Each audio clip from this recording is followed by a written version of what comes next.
like to call to order the February 1st, 2021 Bayport City Council meeting. Please join me in the Pledge of Allegiance. So I pledge allegiance to the flag of the United States of America and to the republic for which it stands one nation under God, with indivisible, with liberty and justice for all. All right, Adam, please call the roll. Thank you, Madam Mayor. Mayor St. Ors. Here. Councilmember Carlson. Here. Councilmember Dahl. Aye. Councilmember Hanson. Here. Councilmember Gilmore. Here. All present. Great. Takes us to the approval of tonight's agenda. Does anyone have any questions, comments, changes? Anything from the council? Okay, if not, would someone like to make a motion to approve the agenda? I'll move to approve the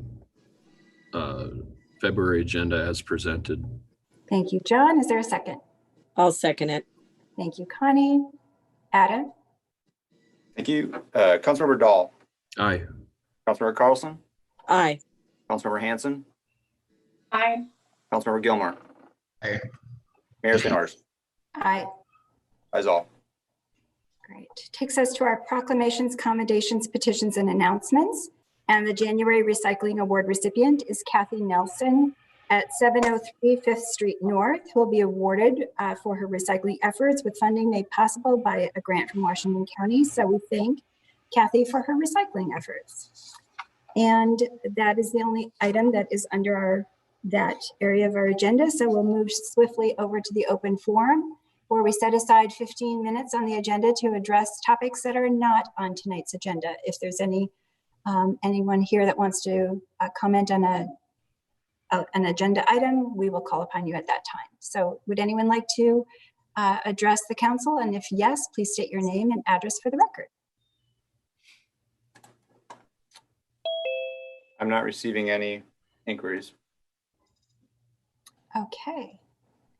Yes, hello. My name is Pete Ellis. I'm live at 5863 Bayberry Drive in Whiteberry Lake, and I'm not really sure how the agenda goes, but I'm the new owner. My wife and I are the new owners of Bayport Liquor. So we were told that our license would be up for discussion or approval tonight. So I'm just wondering when that item would be considered.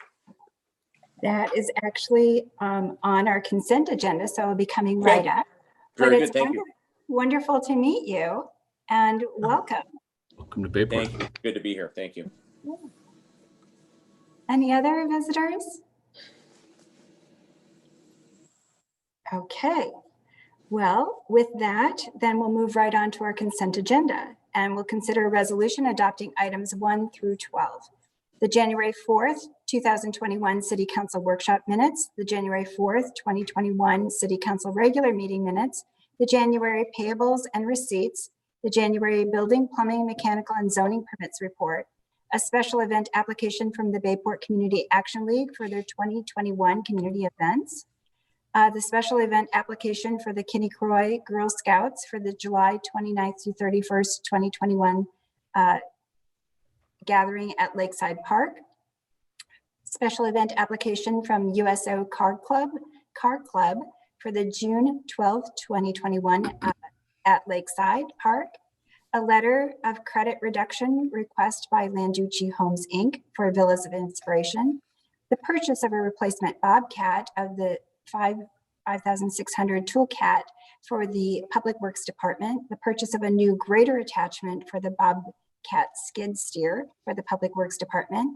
a mutual aid agreement with the City of St. Paul for law enforcement assistance, and the application for a new off-sale liquor license from E5 Enterprises LLC for operations at Bayport Liquor, located at 102 3rd Street North. Any questions, discussion for tonight's consent agenda? If not, would someone like to make a motion to approve? I'll move to adopt a resolution of the February 1st, 2021 consent agenda as it's been presented by staff. Thank you, John. Is there a second? I'll second. second it. Oh. Go for it, Michelle. Thank you. Thank you, John. Thank you, Michelle. Adam? Thank you, Madam Mayor. Councilmember Dahl, Aye. Councilmember Hanson, Aye. Councilmember Carlson, Aye. Councilmember Gilmore, Aye. Mayor St. Orders. Aye. Ayes all. And thank you again, Mr. Ellis, for coming and introducing yourself, and welcome to Bayport. Thank you for having me. It's a great opportunity to be back in the St. Croix Valley. I grew up in the St. Croix Valley and went to Stillwater School, so it's fantastic to be back. Excellent. Okay. We do not have a public hearing, so that will move us swiftly to our unfinished business. And the first item is to consider a resolution accepting a feasibility report and cost estimate for the proposed 2021 city infrastructure improvements. And Matt and John will present this information. So, Madam Mayor, members of the council, at the December 2nd meeting, the City Council authorized SEH to complete a feasibility report and develop the assessment scenario that's presented within. The feasibility report estimates costs for the project, identifies the major work areas, and also determines potential assessments for the project. As you recall, the project includes a mill and overlay and some concrete curb installation on 6th Street North and the paving of the Cemetery Road. It also includes sanitary sewer lining and some miscellaneous street and utility repairs such as hydrant replacement up in this area. The more significant costs associated with the project are definitely the street improvements on 6th Street and the Cemetery Road. Adding concrete curb can get expensive, but it's done for a number of reasons. This was another one of the significant costs of this project. Controls stormwater better. The concrete curb does it supports the asphalt better, and it also improves aesthetics. There are a few potential projects that are not listed within the feasibility report that we likely will be adding to this project due to need. Two areas that just got wrapped up is the sewer televising that was just completed and a bridge and culvert inspection that was done. There are about 7 locations within the city that are high priority for either excavating or lining sewer mains, not included with this project.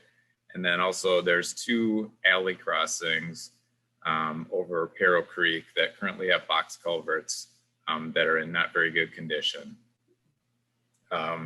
So those will be potentially added to this, but they will not be added to any of the assessment portions. That brings us to the cost estimate and the assessments. So the assessable costs that are associated with this project are primarily the street improvement costs. I can share my screen actually, and oh, Adam, I need to be able to share screen.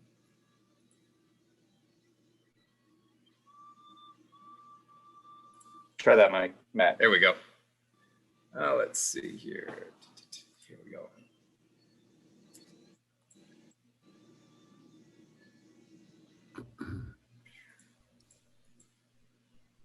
So this is just the feasibility report, and we'll go over what's involved with the assessments or what goes into the assessments. Right here is the cost recovery for 6th Street North. This is the street portion. Actually, it's 6th Street North and the Cemetery Road. The estimated project cost for the street improvements are $223,948. And as you can see, we do a 50-50 split for that type of work. And city participation is $111,974, with the accessible portion the same. The water improvements to this area, they're currently listed as maintenance as considered by staff. So we will not be assessing any portion of that. Most of it involves replacing valves and installing some hydrants. We did not consider digging up the remaining portion of the road and installing new water main, just because this is just a mill and overlay and not a full street reconstruction. And then if you look at the sanitary sewer improvements, the estimated cost is $93,124 with assessment costs. Only properties that are being accessed by the sewer will be assessed, and only for the portion that's in front of there. So that was broken out and prorated for them. The assessments were, let's see here, stop share. So assessment projects that occurred in 2017 and 2020 were based on a per lot basis. So essentially every property had a set cost. And then the unit basis was based on the commercial properties because they had an increased usage of these areas. So they paid extra essentially for street improvements and water and sewer improvements. This project ended up being a little different. We looked at both unit costs and per lot costs, and then we ended up with using the adjusted front footage method for assessments. Essentially, we did that because then it was more equitable across the board. The cemetery is considered institutional, which gets placed under the commercial property, but their usage is far from that of like a gas station. And so to try and make it more equitable, excuse me, for everybody, that's how we proceeded with the assessments. Upon acceptance of the resolutions at the end of this, staff will continue with the statutory 429 process. We'll notice affected property owners and also notice it in the paper. Property owners will have the opportunity to comment on the project and assessments at the improvement hearing, which is scheduled for March 1st of 2021, which would be the next city council meeting. Plans and specifications will also be reviewed at that hearing. And then we will be going out for bids. And then an assessment hearing would be based on those bid numbers in the future, rather than relying on the estimate within the feasibility report. Staff recommends City Council adopt both resolutions within the packet. One accepting the feasibility report and setting the public, and then the other one setting the public improvement hearing for the proposed project. I'm open to questions. If you want to look through anything, we can access the feasibility report online. Or if you have questions on the assessments, we can look at those too online. Are there any questions from the council? I have none. John Dowell? Any questions? Michelle? Straightforward. Yeah, I think last time we talked about this project, we were gonna just follow up with some of the property owners to talk about timing. Did we do that? So I've talked to a couple of property owners. One would be the cemetery, and let them know about the project. We can always coordinate. They actually have a project going on in the area already. And so it's entirely possible. This is not a major project per se. It's a mill and overlay. So we're not reconstructing the whole street. So it's highly feasible that we can work on it together with that. The other one I touch base on with Croydale is because they have a significant portion of the project. I just wanted to know that there might be an assessment.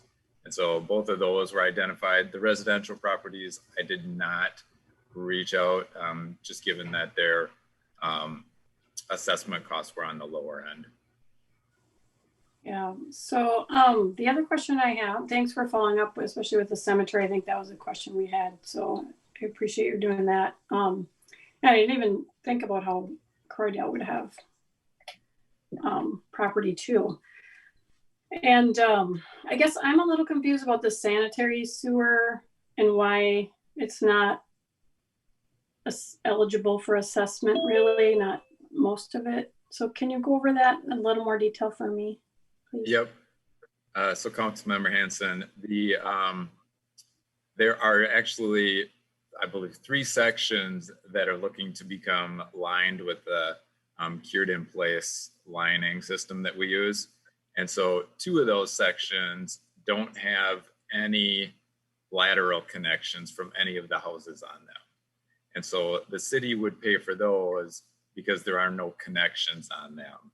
The other 4 properties on the far north end are connected to there, but they would only pay a portion based on their front footage. So I'm still confused. The sanitary sewer is going from point A to point B, and in between A and B, nobody's hooked up to the sewer? Is that kind of what you're saying? Second here. And if that's the case, it still seems odd because it still has to get to the rest of the, I don't know, I'm just confused. Yep. Give me a second. Give me a visual, that'll help. Thanks.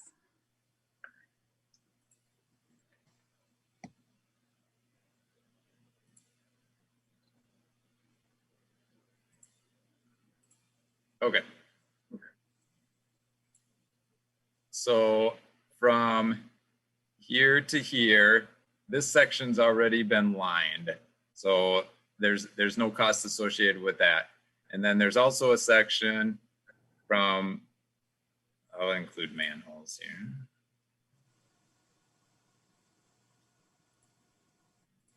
Okay, so from this manhole to this manhole up on 6th Street, there are no connections that connect there. And then from this manhole to this manhole, there are 2 connections. And then here to here, there are 2 connections. And so the city is paying for essentially all the way from here down to here to here. And so that's why the cost is different. Yeah, it's a little, this whole assessment thing, as we've talked about before, is a little, it's not the best system, especially like you get to a situation like this and suddenly the city's carrying an extra burden for, you know, just getting the pipes to the homes that are, you know, maybe they're not, there's a part of it that there's no home on, but that still needs to be dealt with, you know, so. But then, you know, you come to my area, we did the project in 2017 and everybody had to pay, you know, it was all divided across all of the different homes, no matter. Correct. Up in your area was a little different. There weren't large stretches where nobody was connected. And so you're right, it does become variable. That's for sure. So I didn't look back. I might have looked back, but it'd be interesting to look and see what you were assessed just on the sanitary sewer compared to what the current ones are assessed. Off the top of my head, I'm going to say it's pretty similar if I would look at it. So. Yeah, I'm not sure how it broke down. Yeah, that's a good question though. Okay, I still would really, I would love to look at our assessment policy situation before we do any more assessments, but I don't know that that's gonna happen before we need to do a project. So I'm not real excited about how, well, sometimes it's by the frontage and sometimes it's by, well, we just divided across whatever our houses are in the project, and just feels like it's willy-nilly. And it was a huge burden. The one you did in our neighborhood was a lot more expensive than this one for each of the homeowners, the property owners. So, and there's some pretty high ones just, you know, in this one too, you know, some, the 848 is getting a $5,000 assessment. That's that one property. That's a lot to put on somebody. So otherwise, I mean, a lot of them are 2,000 to 3,000. And then the church is getting hit quite a bit, as in Croydale, like you mentioned. So it's just never fun to do assessments from my Yeah, perspective. I don't disagree with you, Michelle, but that's what we have in place. And so Yeah. that's how we split it out. Regarding the front footage thing, staff definitely debated that.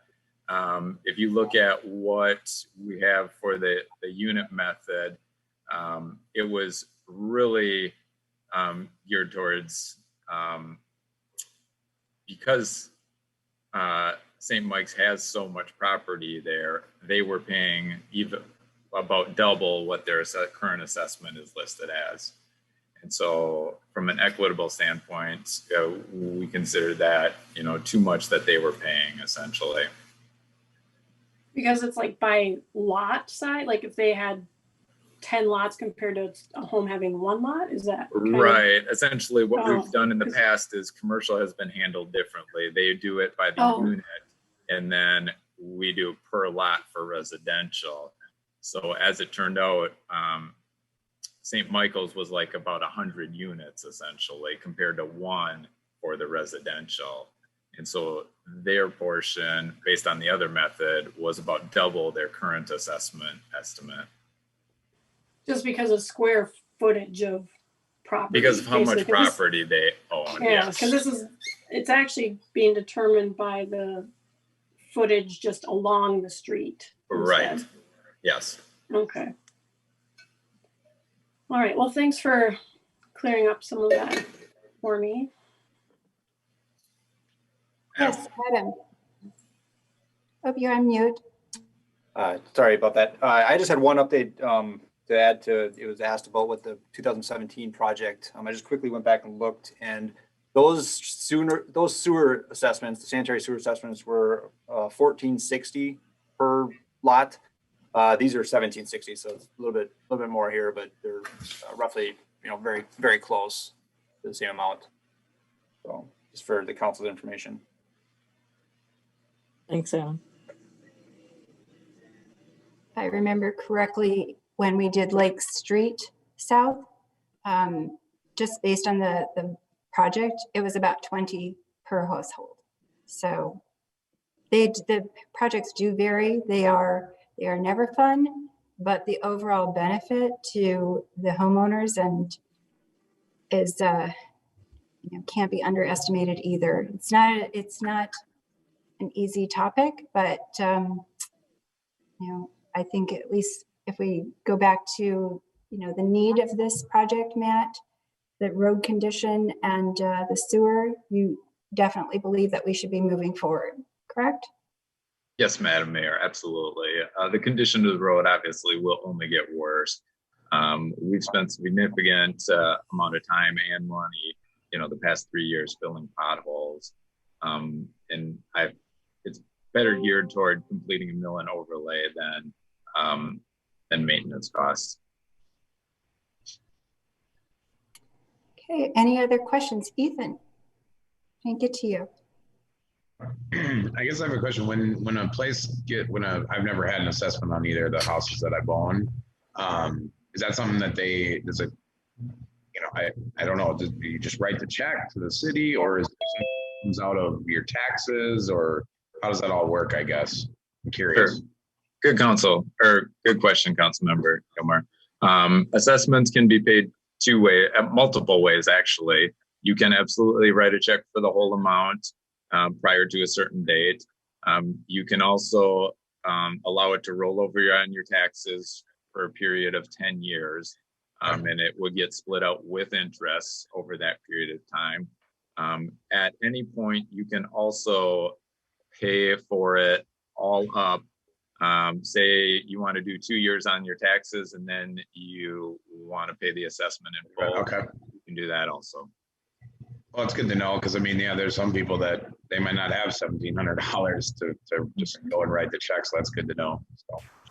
Ethan, we also put in place in the last few years a full study of an inventory of all of the streets and assessment of the water mains and the sewers and street conditions, so that we could proactively alert folks when things were going to be coming up for potential review. Okay. And so Matt has all of that plotted now.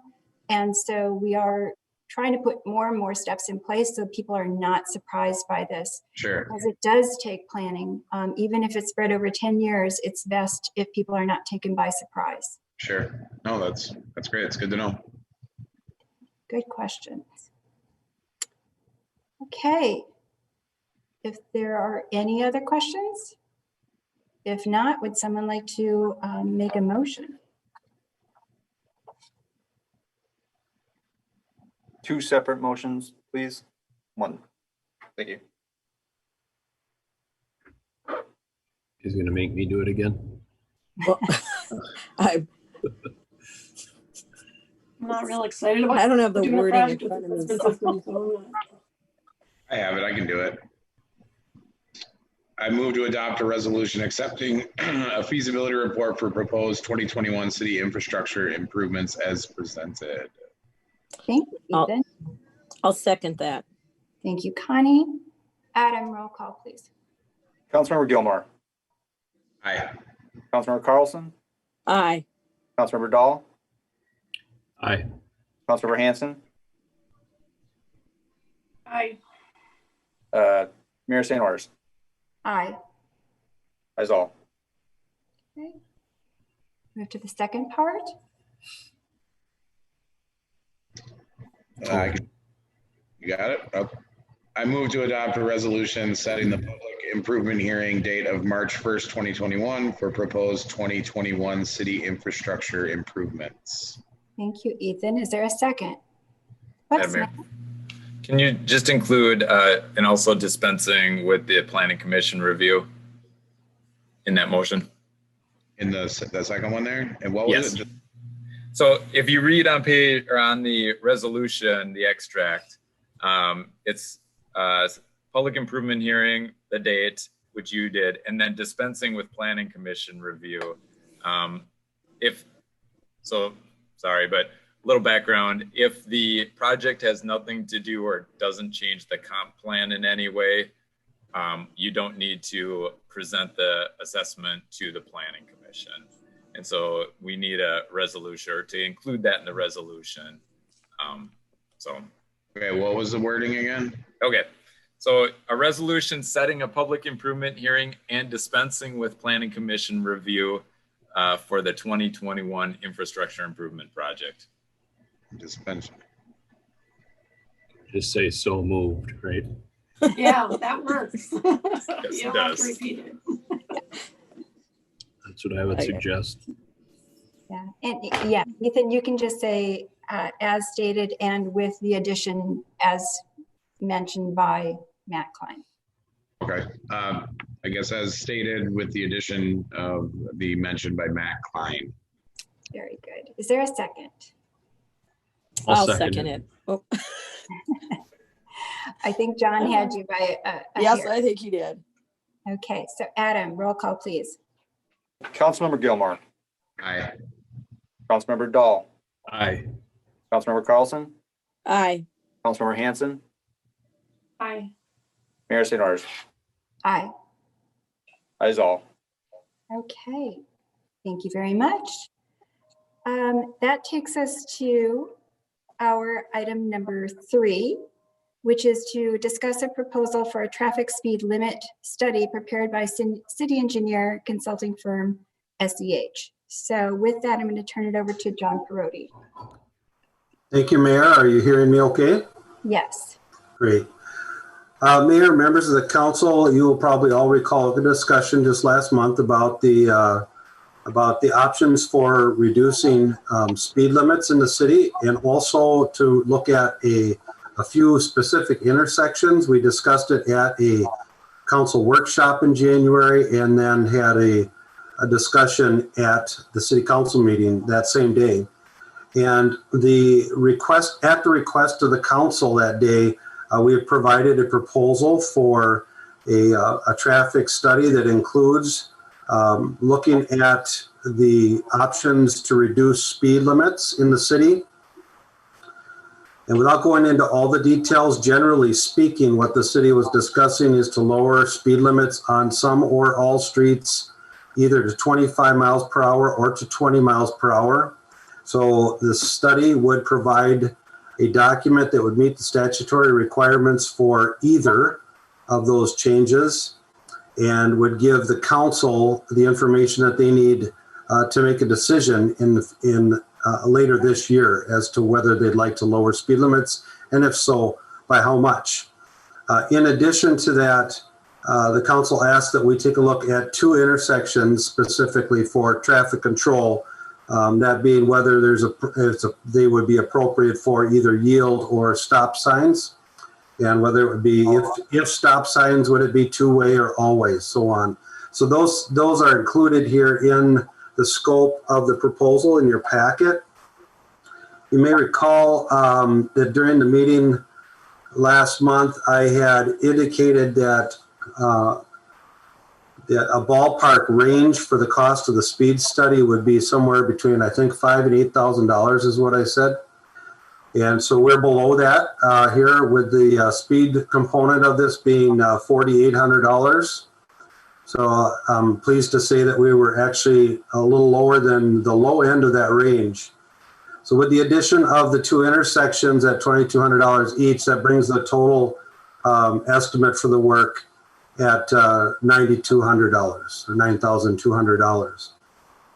So with that, Mayor, I'd be happy to stand for questions. So questions from the council? Go The ahead. obvious question is, if you add 4,800 and 2,200, you don't get 9,200, right? So 4,800 plus 4,400, there are 2 intersections. Oh, each intersection. Yeah. It's not that. And then clear. that should total 9,200. Per intersection. Gotcha. Mm-hmm. Didn't read that closely. So thank you for asking. Yeah, and if I can continue with my questions, I'm sorry, I just jumped in. So the whole, just so I am clear, in order for us to reduce the speed limit to 20 miles per hour, this study is mandatory. There's no way to do it without having a speed study done. That's correct. That's correct. If we wanted to just reduce it to 25 miles per hour, which I'm not advocating, we wouldn't have to do this speed study. You wouldn't have to do all of it, right? Okay. Just wanted to make sure that was clear. But you would need some of it in order to determine where sign placements would go. Oh, to get the, I see what you're saying. Because we have to put new signs saying the speed limit is 20 miles an hour? 25 in that instance. I think I was 25. Yes, yeah, 25. Yeah. So you need some help determining which streets should be lowered to 25, and then where do you place signs in order to, inform the public and enforce the new speed limit. Okay, so a city doesn't have any jurisdiction to just say, we want to reduce the speed limit and we think a sign goes here. We'd have to have a consultant work with us. You have, no, if I'm being direct, no, you don't have to have a consultant do that. Your traffic engineers are best positioned because they know the traffic regulations and the guidelines presented in the MUTCD. So they're the best position to do that for you. Yeah, that makes sense. You have that expertise that we don't have. I would also just want to clarify that Chief Eastman, I think, suggested that second intersection that's listed. So I just want her to verify that's the one that she had in mind. I think I was the one who suggested the first one, and it seems like the right one to me. So I just want to make sure that's where she was thinking before we go ahead and study that one. So. Member Hanson, I don't have your packet in front. Is that the third? Yeah, what was 2nd Avenue South and 3rd Street South? Does that sound like the right spot that you wanted studied? So I have worked for the city for 15 years, and most of our complaints come from the 3rd Street and that intersection, just because of the apartments and the townhomes down there. There's some daycare there on 3rd.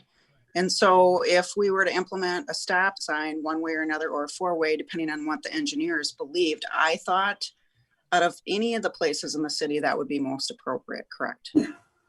Okay, just wanted to double check because I didn't make notes about that at our last meeting. So, so I guess don't really have any more questions other than I think, you know, I'm advocating that we reduce the speed limit. So if we need, and I think it should be 20.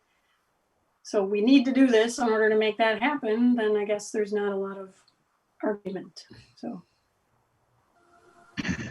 I had How does a, everyone- I had a question if I could jump in there. Sure, Ethan, go ahead. So we were talking about the consultant and engineers to place signs. I thought we were just replacing the current signs that we had, or are we gonna look to do it? I think they had said we had about 40 or 50 signs within the city, and I wasn't sure if we were replacing the whole signs. So that means we're, you know, putting the whole new things up, or are we just replacing the signs themselves? So Councilmember Gilmore, I'll take that one. We actually don't have any signs. It would take somewhere between 40 and 50 signs to install them. Right now, we just have a blanket 30 mile per hour, which is in every residential neighborhood of every city in Minnesota, unless posted. Okay. We currently do not have the signs where we would need to place them. Okay.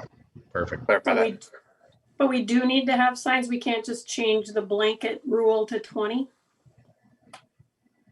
We'd have a problem with enforcing that, and it would never fly in court.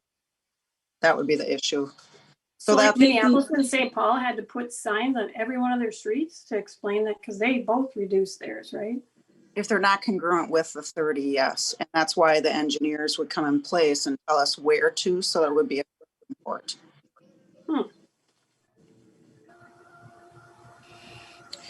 That surprises me because I don't think I see that when I drive through St. Paul. But Ethan, did that address your question? Yeah, no, I because I was actually looking, I was driving through, I'm like, I don't even see any speed limit signs. And I was like, I've never noticed it before, that there's literally no signs except for on the main roads. So no, that's perfect. That's good to know. Thank you. John or Connie? Well, I guess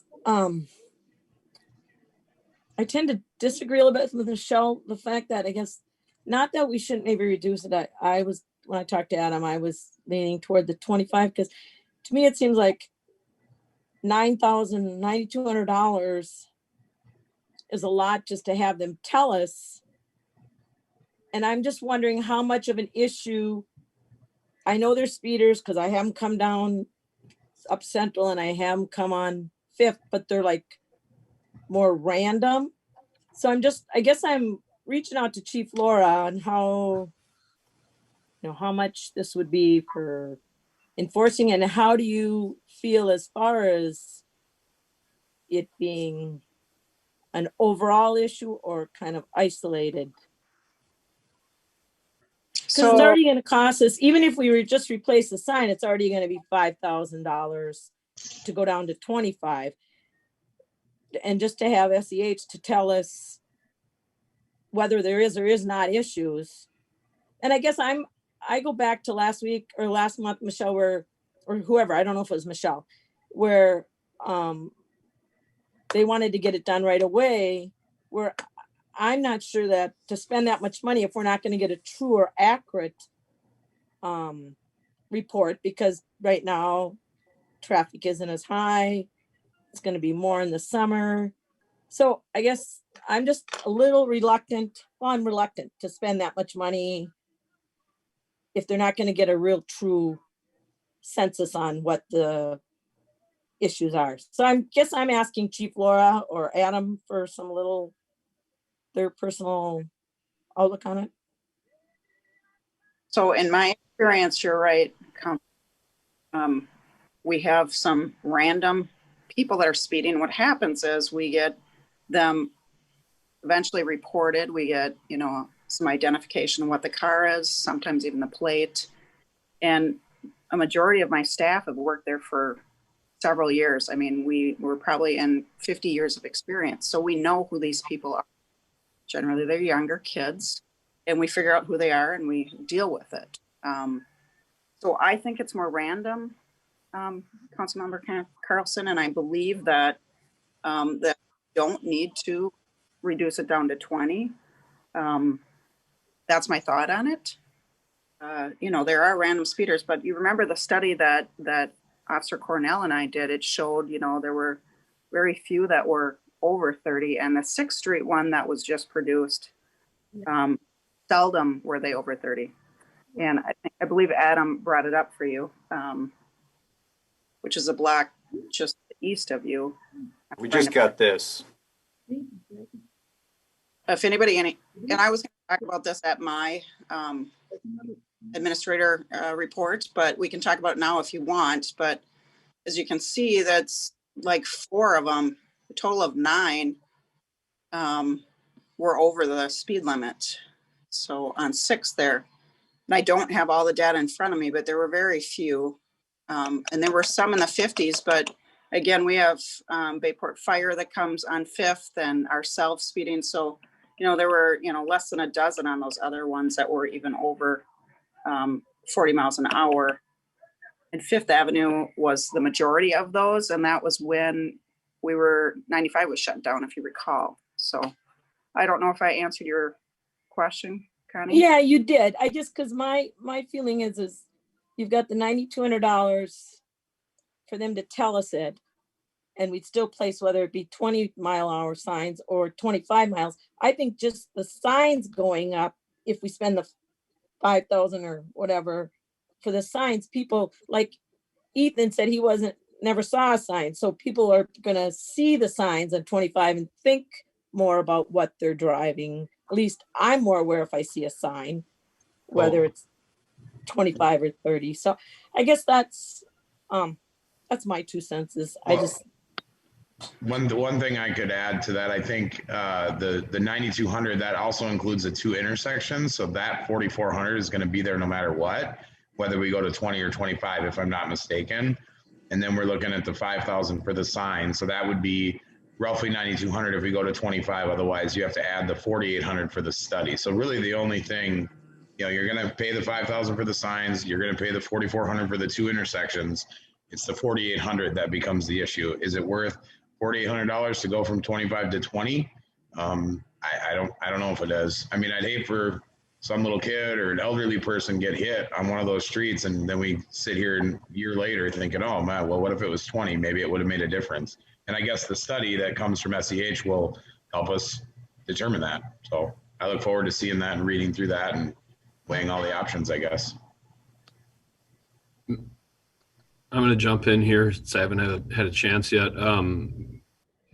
My perspective, and I think I shared it last time, is the time I got waved down for going too fast near Anderson. I was in a 30 mile an hour zone, and a neighbor down there yelled at me and waved for me to slow down. And I looked down at my speedometer and I was going 25. So I don't think the speeding is a huge problem, but I just think 30 is way too fast, and 25 to me seems reasonable, but at the same time, people are, I think, are going to tend to creep up on that a little bit. And I think if you do go lower than that, and I think Councilmember Gilmore's math is correct on that. To me, I think it's worth the extra money and the added effort to be able to push it down lower if we so choose. And maybe we'll still choose to stay at 25. I don't know, but for a variety of reasons, but that's my 2 cents. Okay, so I'm going to ask just a series of questions because I went back and listened to our meeting last month as well. So Chief Eastman, does the traffic data that we have in the accident report information that we have historically support changing anything from 30 to anything lower? Mayor, that's an individual question. Councilmember Gilmore's spot on as far as, something might happen like 5th Avenue and 95. We're going to be wondering why we didn't do it. I don't know that I can answer that truthfully. Sure, people will creep up if we drop to 20. And let me say this, we will enforce whatever you as a council, that's why you enjoy having your own police department. So we will do whatever you want us to do. But we're not being able to enforce the few speeders that we say that are the issue now. So I'm just going to ask a series of questions. So, Adam? Well, I was going to say, I think what you were referring to, Madam Mayor, was the preliminary data that we had at the last meeting. As the council saw, there were very few crashes of any. There were none of any pedestrians and vehicles on the city streets. You know, we had the two fatalities on County Road 5 and Highway 95 within the last year. But there was the preliminary data did not indicate that there was a speeding problem. As a couple of the council members said, you know, technically there's not a speeding problem. We don't have a large amount of drivers exceeding the speed limit as currently is.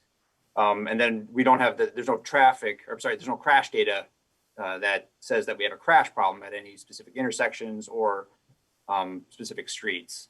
So that's, you know, staff's recommendation at just looking at the data was that we don't recommend that the speed limit be changed, and we don't recommend any additional signs, but we go off of the data. You know, we don't live here. We don't hear from the residents. So I've heard from several council members that you've heard consistently from people that it needs to change. I've lived here 20 years and I've been mayor for 10 years. I've never been approached by anyone who's said that we should lower the speed limit. So anecdotal interactions are good and we rely on that, but I'm also data driven and I'm not seeing the need for this change, period. I did support in the spot correction at the corner of Mr. Bell's for a stop sign there. I did support the 95 crossings and extra lighting because we had information that people were going too fast and we had a fatality. If there is a point or two solution intersection that we could address, but I also heard already tonight that if we need to do the study to get it to change to 20, then that's what we need to do. I also heard last time that if it's just a formality to make it happen, we should do it. Whatever we can do to slow people down, let's do it.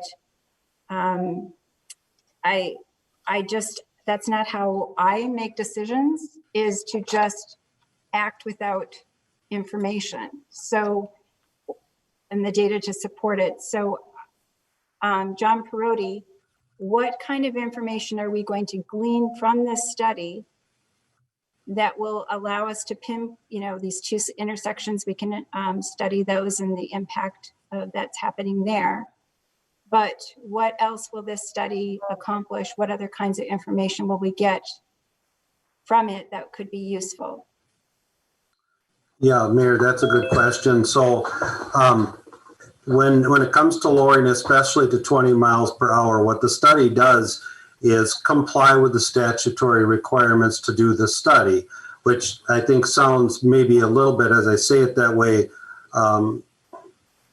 like, is there real value in it? Well, there will be a specific analysis that the council can reflect on and digest in the decision-making process, but there's also an element of this study that is just simply, if you will, meeting the requirements of the statute to do the study. So it does collect information, puts it in one place. Presumably that information then is being processed by the individual council members to inform their decisions moving forward. So it's a way to collect the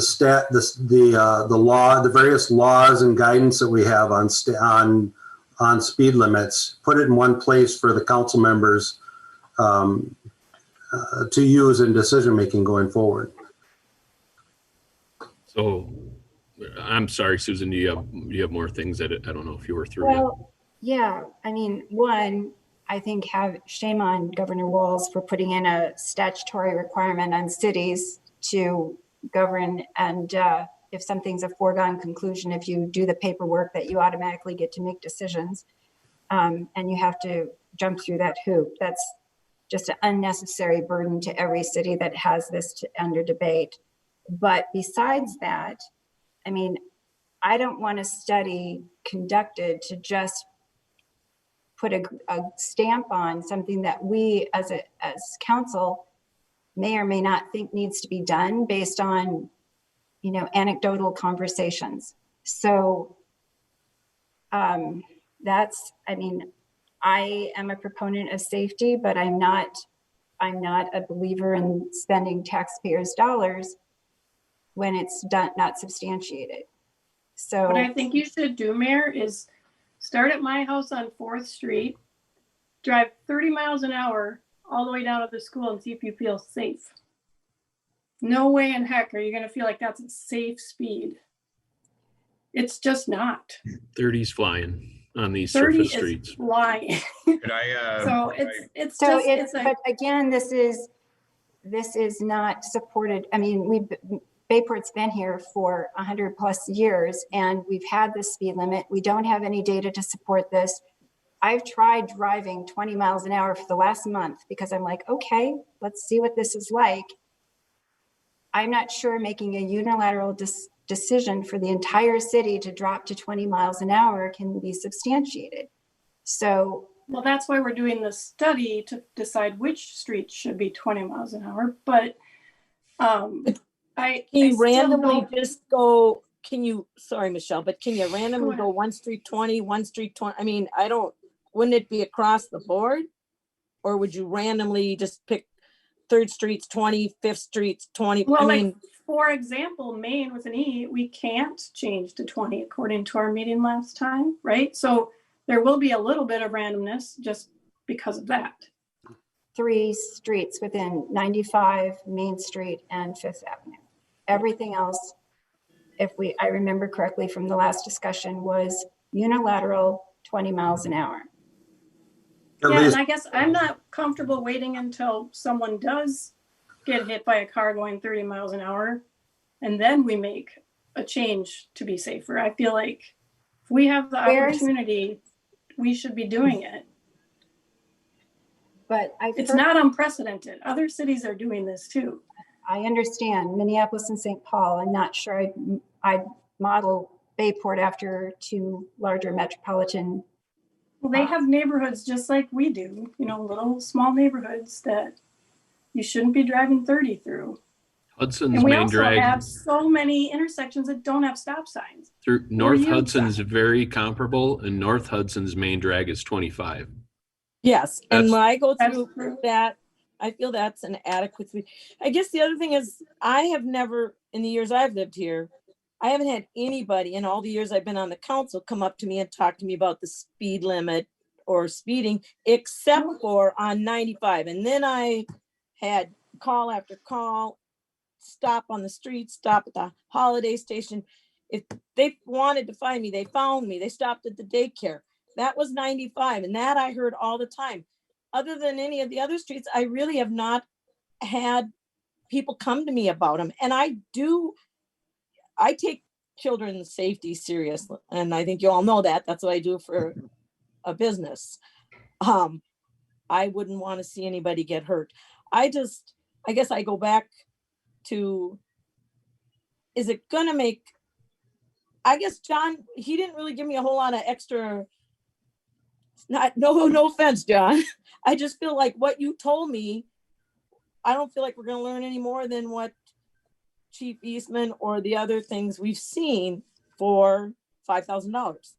Maybe I'm just, I don't know. I guess that's. Well, look, Mayor and members of the council, I hope you can, let me just step back for a second. I hope I'm not being perceived as trying to sell you anything. Oh, I didn't mean that. No, we're just, okay. This is the cost of the study if the council would like to go to the, consider lower speeds. And from there, it's really your decision. So the study would, as I say, it would summarize the laws. It would meet the requirement to do these studies. The study would go into enough detail that you would know which streets are either able to be lowered for speeds or speed limits, or some that might be optional, or whether there's a recommendation to go system wide. So there are those aspects of it on your system. You get to decide whether or not you have a speed issue that you'd like to try and address by lowering speeds.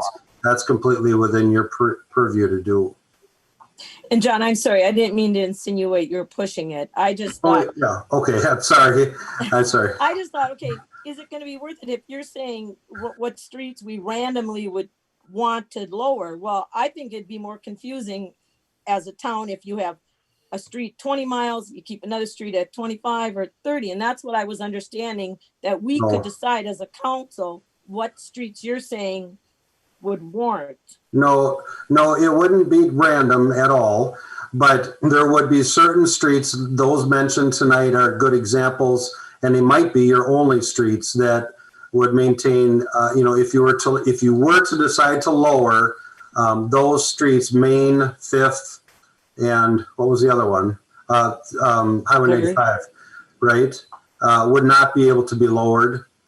But so there would be we would look at all of them to see if there are others that meet a primary commercial component, for instance, like down on, is it Second that, on Second is possibly another street that would be primarily commercial in nature in certain segments of it. So we'd want to look at those to make sure, does it make sense to lower that one? And if so, is it the whole stretch or just a piece of it? Those are the things that need to be fleshed out in the study. Okay, see, to me, that just seems like it'd be more confusing for residents to have. Well, but anyway, that's me.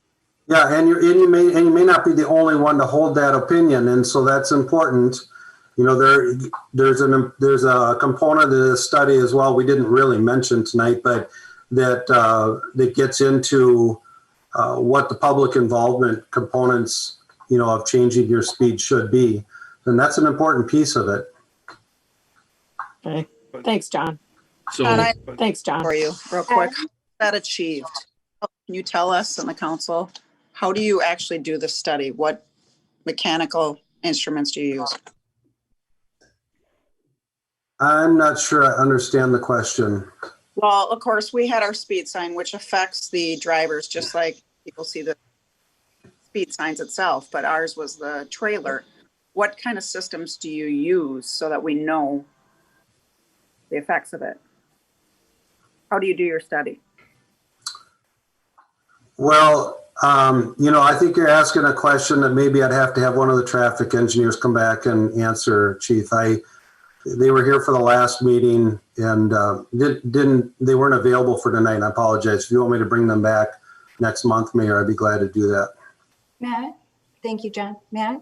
I think what Laura's trying to ask is there a speed component, specifically radar component with the speed study, John, which I don't think there is. Oh, no, if that's the question, Chief, no, it wouldn't be, there wouldn't be that sort of, it's more a study of use, like land use, if you will, or, the type of traffic on a particular street.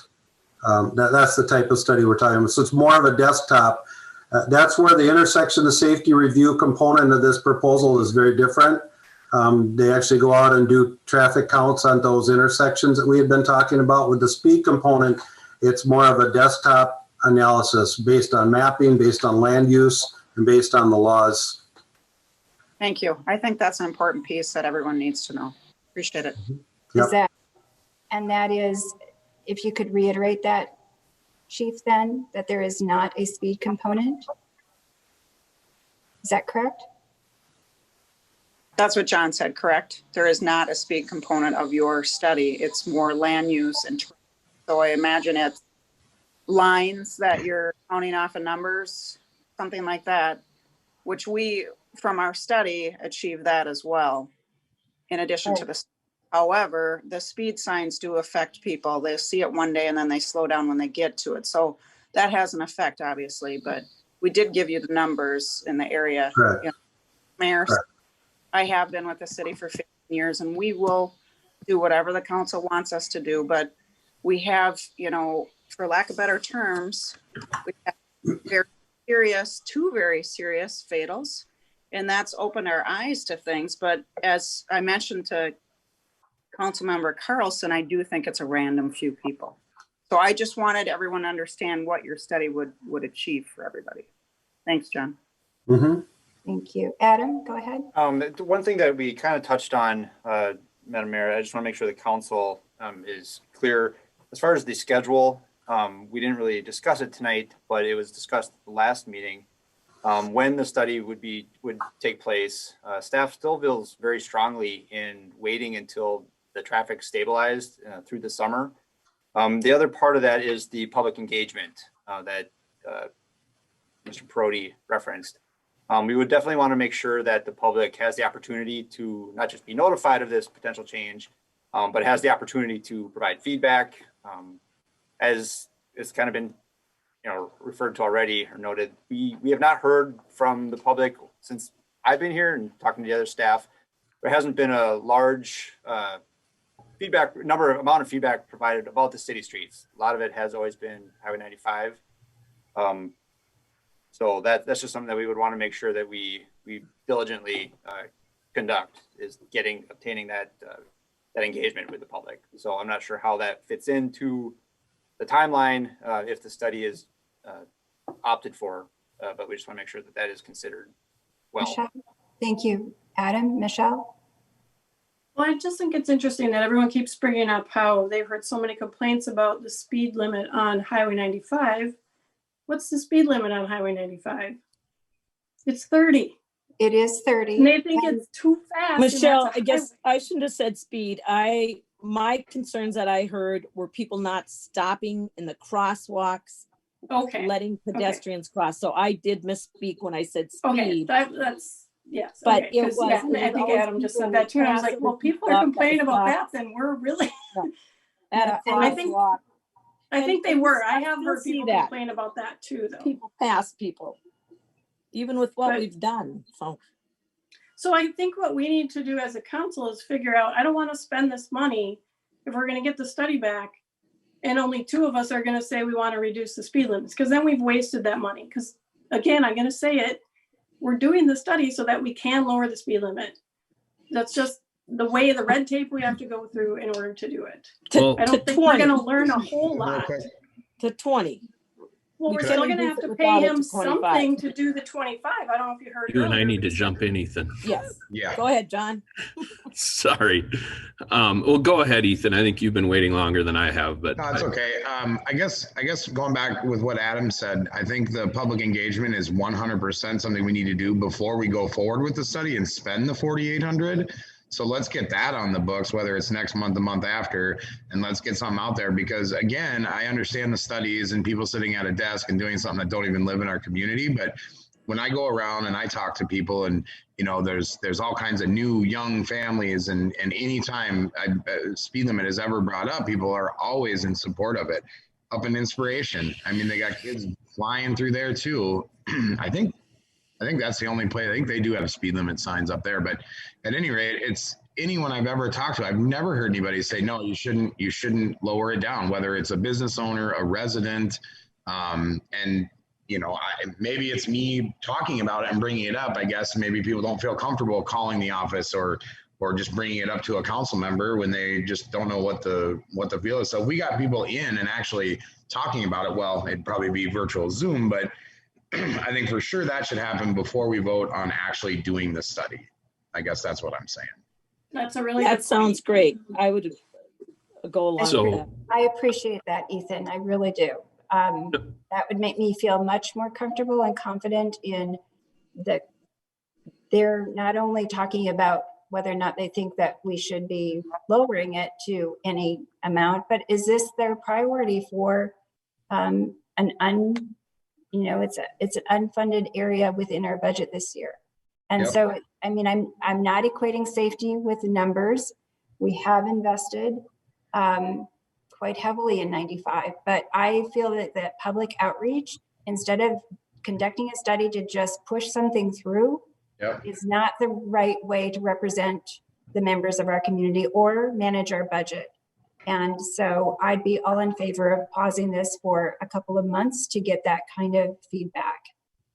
So, but that's not going to change anything, from a budget standpoint, correct? you know. Well, if people chose not, if they voiced that this is not what they want to have happen, then I think it would at least reduce the overall study. Maybe we would still do spot of analysis of some intersections if they, you know, continue to pop up, but maybe it's not this unilateral study to push through a 20-mile-an-hour speed limit. So from a financial standpoint, and I agree with a lot of what's been said here, and I'm for the most part on the same page as everybody, and agree with what Councilmember Gilmore said. But I've said this before, and whether my comparisons are appreciated and analogies or not, I guess I don't care. But we're talking, just so get things out there, we're talking about $5,000 with if I had to spend $5,000 for something unbudgeted out of my pocket, that's a problem as a household. We're talking a city of, you know, a couple thousand people. Tonight we're gonna spend, you know, $50-some thousand, money that's already budgeted on a consumable item for public works. This is something we could spend $5,000 on that would be here in perpetuity. 100 years down the road, 20 years down the road. It's not. So I'm really weary of some of these, and I realize, and I don't mean to downplay and spend money willy-nilly, but to me, this is a pretty nominal amount of money that we're talking about. We buy police cars, fire trucks, public works vehicles, hand over fist as fast as we can buy them. And when we talk about, when we talk about $5,000 for like direct public safety, we put the stop sign on, and I'm weary of that. I'm not, and I did not suggest it's all monetary, but yeah, you did. I'm sorry, Susan. I'm going to call you out there. That you mentioned money a couple times. It's a consideration. We're responsible for every dollar we spend, and the whole nation is in so much debt, and we can't just. Okay, we're not talking about the nation. I'm not gonna have you put that on me, Susan. I didn't mention John, anything about that.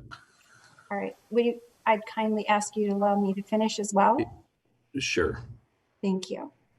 So if we were to pause this a bit to get the public input of their reaction, yes, go forward. We really want this. No, we haven't seen this as a problem. Whatever their reaction is, I'm more than open to hearing from and having that input.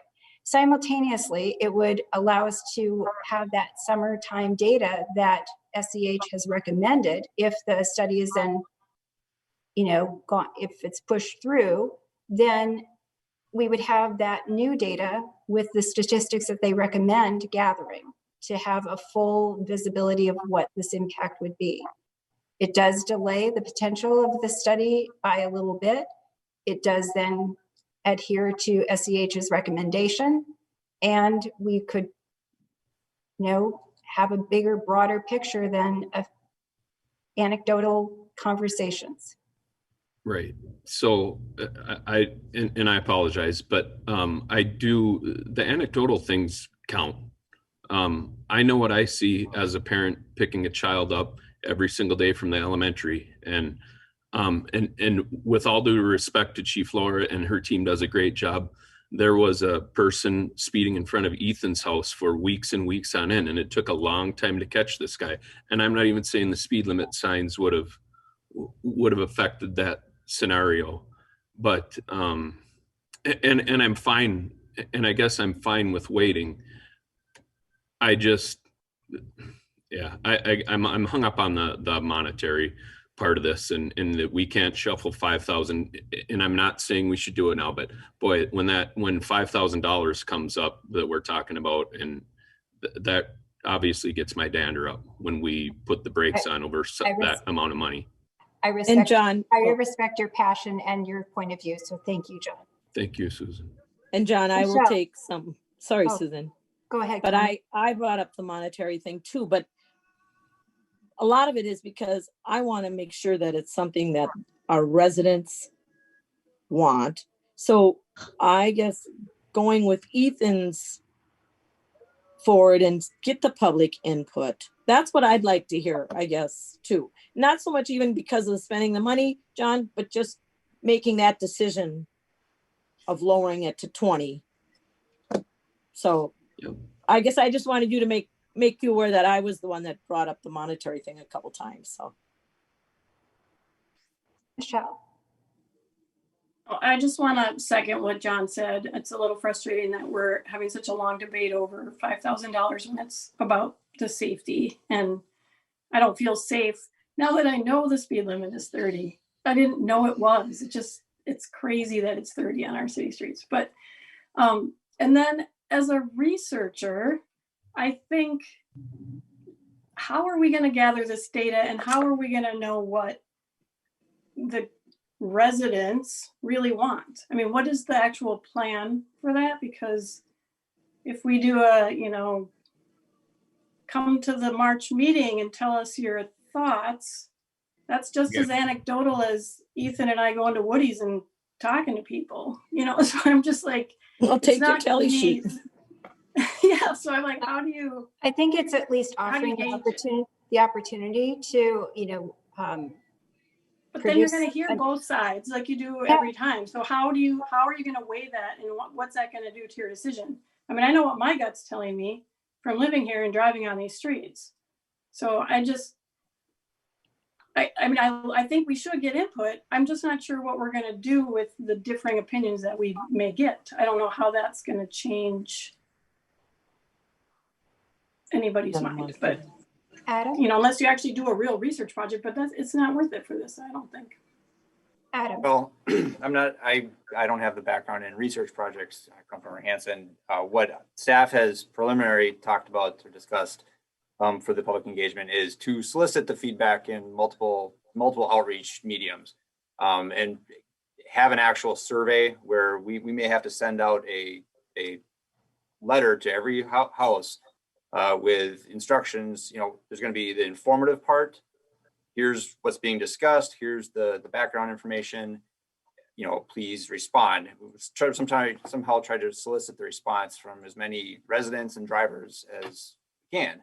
Well, obviously, we're not going to be able to get 100% response. We may not get 10%, but at least then we'll have some. If people don't care enough to respond, typically when we've done similar things, and we haven't done very many things that impact citywide decisions such as this, other than possibly taxes every year. And for that, as the council members who've been on the council for a while, since I've been administrator with the city, there hasn't been a single person who showed up for the truth and taxation hearing. Trying to get this public input is challenging. But something like this that will obviously impact every driver that has to drive through the city, we want their feedback. It's part of the requirement. We have to have the public engagement portion, and so we're open to other suggestions from either the councils. We can talk to SCH about what has been done in other communities.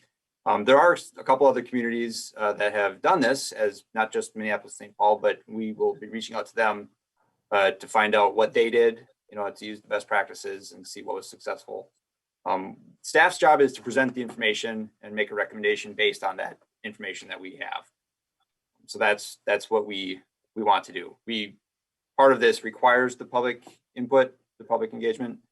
So we want to make sure that we have that. This isn't something that we want to bounce around every couple of years, change the speed limits.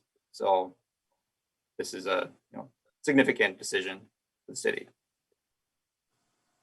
So setting up a survey like that would cost some time and effort and money too. Yeah, the amount of money I don't have a estimate on that. The amount of time, yes, this will take staff time.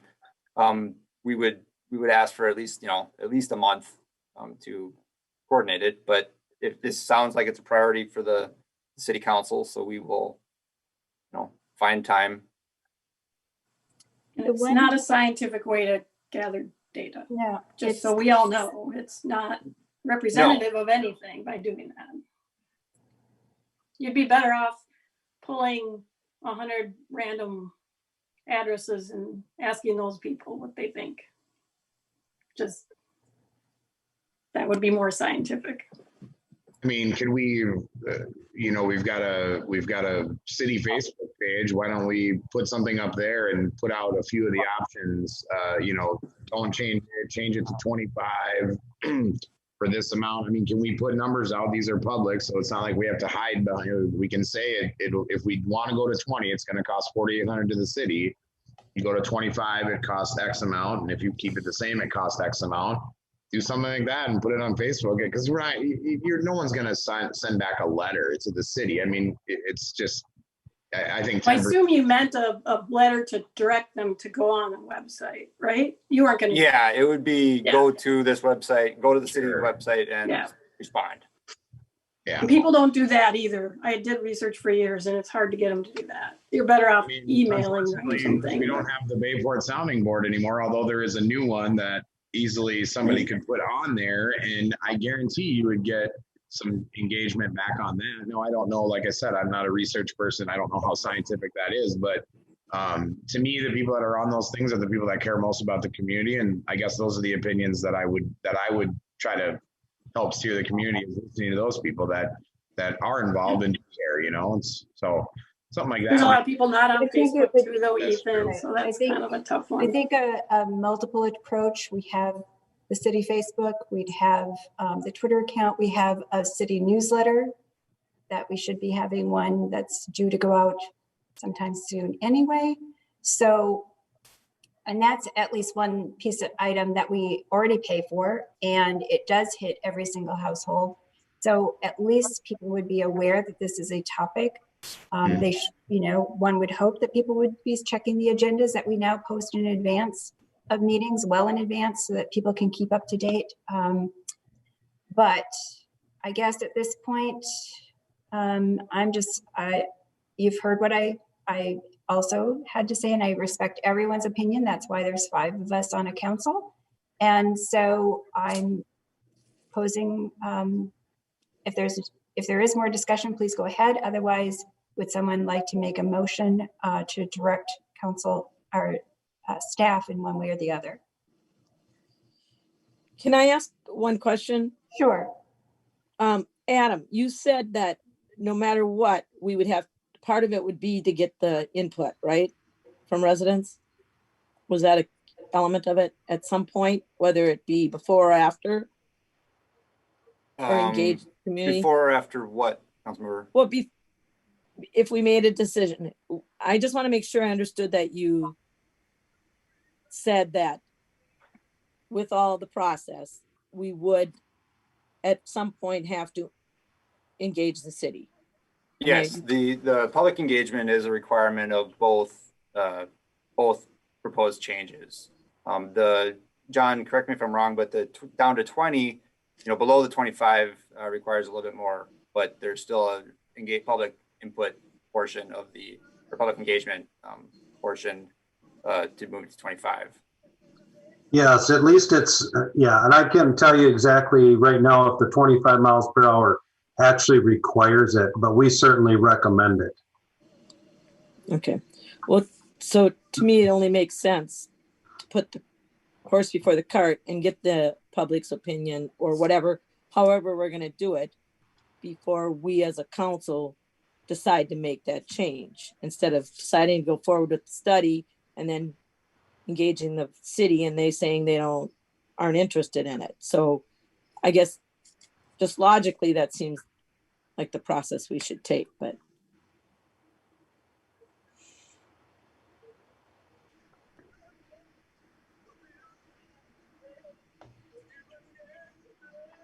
I agree. Well, it looks like John was Like, going to why talk, is but he nobody didn't. saying Nothing came out. No, and that's makes me feel more comfortable.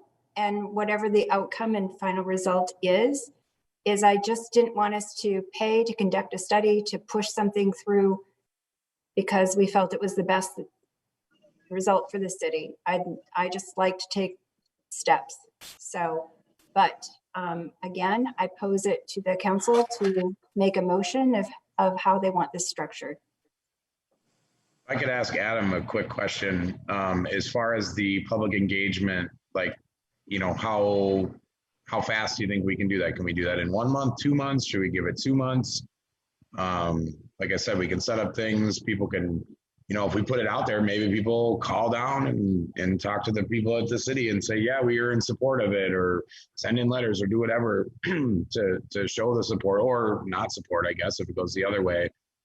So what do you think? I guess I would ask Adam how long we think we should do that. Should it be 1 month or 2 months, or any other council members? Do you guys have any ideas lengthwise what you think we should do for the public engagement? I think it depends on what methods we're going to use.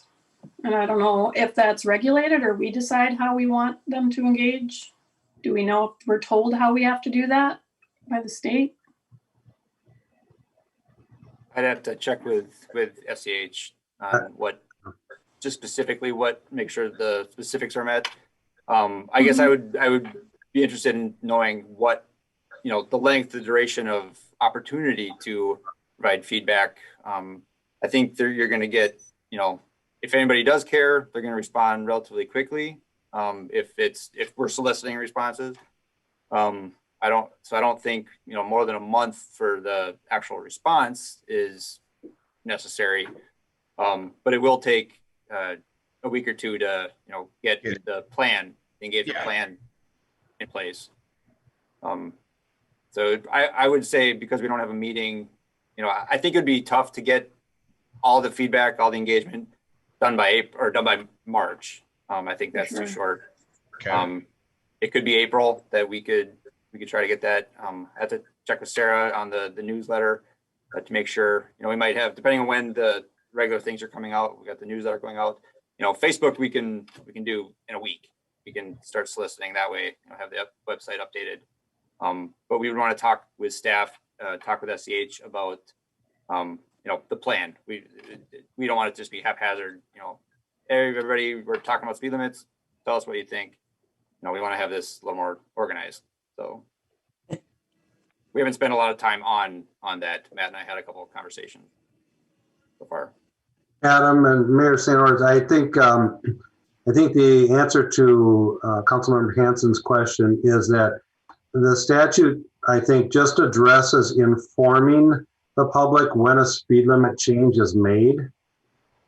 And so the soliciting input on the front end, I don't believe is a statutory requirement. I think that's something that I think is a good idea. And it sounds like many people on this call believe it's a good idea. And so I don't think there are specific statutory requirements for how to solicit that input. I don't think it's a requirement. So that would make it easier, gives us more flexibility that we don't, you know, we don't have to ask certain things certain ways and get a certain, you know, amount. It would be for the council's benefit, council's, you know, information. So thank you, John. I would like to be involved in developing whatever questions we develop to ask, if that's okay. Just with my research background, I think I could probably be helpful to make sure we're not being biased and giving them the facts and all that. And not give them the facts? I'm just kidding. No, when we give them the facts. Okay. In giving them the facts. And if there's expertise needed to how to market this across the different channels, that would be in my realm. So also happy to help. Yeah, I'll reach out to council members and let you guys know where we're, you know, get more feedback on what we're proposing. Super. So, all right, we still need to have someone make a motion, or do we just provide direction to council verbally? What would you prefer, Adam? I think at this point, the council, if you'd like to make a motion to direct staff to solicit, you know, public input on the speed limits, and I guess when would the council like that information back by, to make, if the council is going to vote to do the study, and we need a deadline to bring that back. I think April would be the earliest that we would propose doing that. For the decision that was on the agenda tonight, we need that decision still in the future. Right. I would be okay with May, even if people aren't comfortable, or some of us aren't comfortable doing the study before the summer anyways. I guess it's not. Well, I guess I'd rather do a good job and give you guys enough time, or Michelle enough time, whoever, Susan, to do it correctly. So I guess I'd make a motion to direct the staff and whoever council helps to solicit opinions from, or not opinions, I don't know, what would you call it? Yeah. Input. Input from residents, and maybe have it prepared for the council by our May meeting. Is there a second for that? Seems reasonable. I'll second that. Okay, thank you, Connie. Thank you, John. With that, Adam, roll call, please. Thank you, Madam Mayor. Councilmember Carlson, Aye. Councilmember Dahl, Aye. Councilmember Hanson, Aye. Councilmember Gilmore, Aye. Mayor St. Orders. Aye. That's all. Thank you, council, for a good discussion. It's always nice when we can have good conversations, not always agree, and come forward. And I am only one of 5 votes, so I don't ever mean to monopolize anything, but I do appreciate you hearing me out on this. And I hope that we get a lot of feedback and that we get a good, solid decision to move forward. So thank you all very much. That takes us to new business, which is to consider a resolution approving a conditional use permit and site plan review for an expansion of burial sites, including upright columbaria structures within St. Michael's Cemetery located at 700 6th Street North. And Sarah, would you please present? Thank you, Madam Mayor. Can you hear me okay? Yes, we can. Great. Adam, if you could please share your screen with the exhibits that were attached to the staff report, that'd be great. And while you're doing that, I'll start out. In 2008, the church began planning for a future burial expansion area in the southeast portion of the property, which is indicated as parcel A on the survey that was attached to your packet. The objective was to offer additional grave sites for both cremains and casket burial sites, including upright columbaria structures. Before proceeding with the expansion, the city identified several discrepancies at the cemetery which needed to be resolved, including varying zoning classifications, inconsistent property boundaries, and existing graves that were located in unimproved city rights-of-way. Those things have been resolved and rectified and recorded. The church intends to proceed with plans for the southeast expansion area. Since St. Mike's was in existence prior to adoption of the zoning code, it's considered a legal non-conforming use and may continue to operate as a cemetery. However, the city's zoning or rezoning approval in 2010 stipulated that no structures shall be constructed on the property without first obtaining a conditional use permit and site plan approval from the city. And so that's what the church is requesting from us tonight. If we could move to the master plan, which is sheet MP1. This is a master plan layout for the expansion area. Traditional casket graves are shaded in green. Cremains are indicated in blue, and the columbaria are indicated as gray kind of crescent shapes located adjacent to the cremains areas. The burial sites will be accessed by one main circular drive and connected by a series of walkways. A minimum 20 to 30 foot setback will be retained along all property lines to ensure an adequate buffer, in particular from the adjacent residential property there on the southeast corner. The proposed impervious coverage for the expansion area is 18.7%, which is well below the maximum of 35% allowed in this zoning district. Substantial stormwater management upgrades will be implemented as part of the project as specified by the Middle St. Croix Watershed District.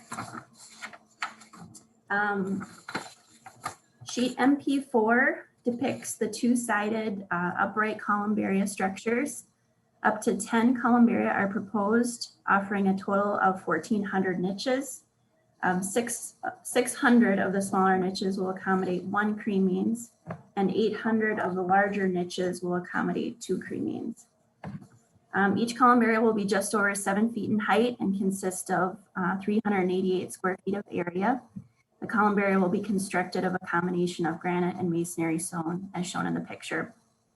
By allowing for multiple cremains niches in one structure, They're designed to maximize the use of space and decrease the cost and maintenance associated with individual grave sites. If we can move to the phasing plan.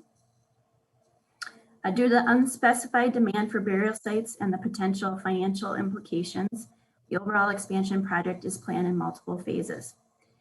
This sheet depicts phase 1 as shaded in blue, including the utility extension, walkway, stormwater treatment, access road plantings, and landscaping along the perimeter. Phase 1 is anticipated to begin this spring and be completed by fall of 2022. Phase 2 improvements are shaded in beige, and phase 3 are shaded in green. At its meeting on January 25th, the Planning Commission discussed and held a public hearing on the application. No public comments were received. Following discussion, the Planning Commission voted 5-0 to recommend approval of the application to the council. Since the Planning Commission meeting, the cemetery has requested some leniency with the construction timeline for the access road due to costs. After discussing the request, staff feels a fair compromise would be to allow sale and use of the 4 columbaria in phase 1 before full construction of the access road, as long as the walkways are installed to access the central plaza area and the road is completed no later than June 1st of 2023. As such, staff has revised the resolution to reflect this revision. And I believe, Adam, you have a copy of that with the proposed revised language. Thank you. Because the expansion is consistent with the existing cemetery use, the columbaria will not alter the character of the neighborhood, and the land use is in harmony with the city's comprehensive plan. Staff is recommending approval of the CUP as discussed. Both Matt and John have also completed a review of the application, and together we'd be happy to take any questions at this time. Also, the project representative, landscape architect Greg Johnson, is present and available for technical questions. Great, thank you, Sarah. Are there any questions from the council? I have a question on the MP2 drawing, the west stormwater basin, the very large one. That seems like it, goes past that current empty property into where there are currently grave sites, or am I seeing something wrong? Okay. There's a sharp north to south line on that stormwater basin, but if you look to the left there's dashed lines that kind of go with the contour of that stormwater basin. So I'm just curious if it's proposed that the stormwater basin moves towards Hazelwood, part of the Hazelwood property. Yes, I'll take that. This is Greg Johnson from Laux. I'm the landscape architect. There currently is a low spot right where the stormwater basin shows right there. The stormwater basin will collect a little water. The water will not stay past 48 hours. And part of that low area shows, to extend over to the Hazelwood Cemetery, but basically that's existing. So we're not changing anything past the property line. We're just, shaping the St. Michael's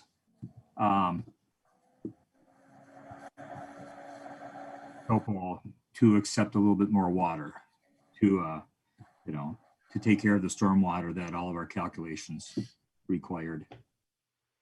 So that basin would just be like a turf grass, type of a scenario, and we're not looking at a rain garden or anything like that.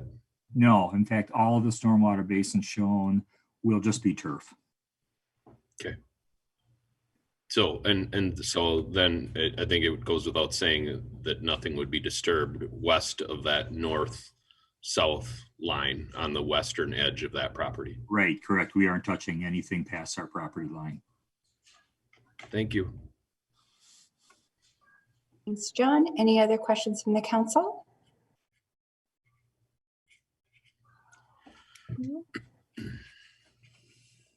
Looks like a nice addition, actually. Oh, go ahead, Michelle.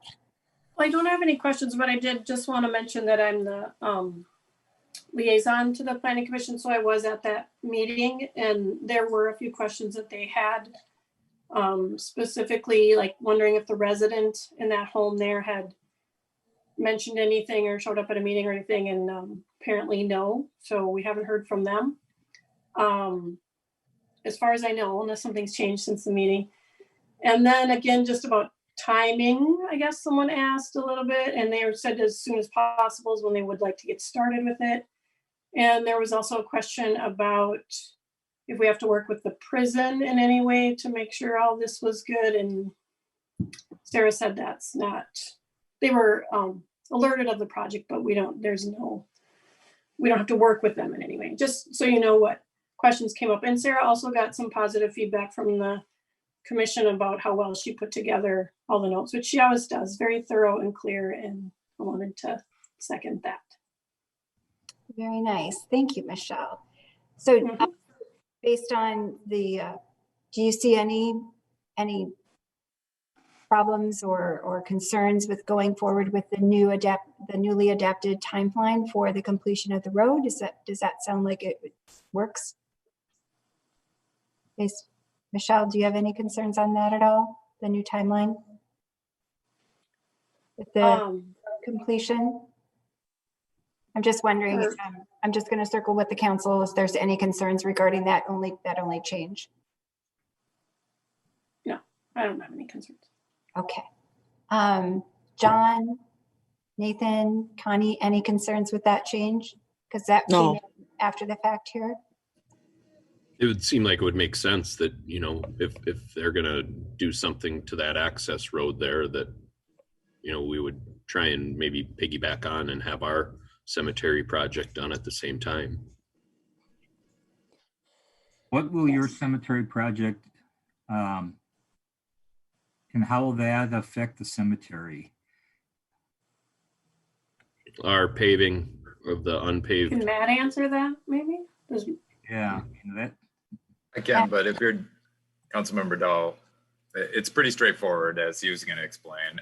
Essentially, all we're doing is grading the current gravel road, hopefully check out any of the underlying soils to make sure that there's adequate base there. Grade for drainage somewhat, but not a whole lot. Okay. And then pave what is currently gravel in the city, in the city cemetery. Okay, the city cemetery, not. Right. I was just nothing in St. Michael's then. Right, not plotted 6th Avenue, which goes to the north of St. Michael's, the proposed area there. Okay. Okay. You know, this is probably the road that's to the north of the expansion area. Which, you know, the question, you know, keeps coming up. You know, it's probably just me, but who does that road belong to? That is a very good question. Okay. Thank you. Yeah, it is platted as 6th Avenue North, but I wouldn't doubt that in the past, St. Michael's actually paved that. Now, if there was some requirement or there was given an easement essentially for St. Michael's to use that road and pave it, I don't know the history on that. But the assumption is that the cemetery installed that road. That would be my assumption when they paved everything else. Right. They also paved that, unless the city paid for a portion that I don't know. Okay. Okay. I was just curious. Who plows it? Not the city. The city does not plow it. I was just saying if we were going to do something to improve that road, to me, it would make sense to have that done with our city cemetery project. But we don't have a plan, you know, to touch that road. I was just. Okay. You know, yeah, and I believe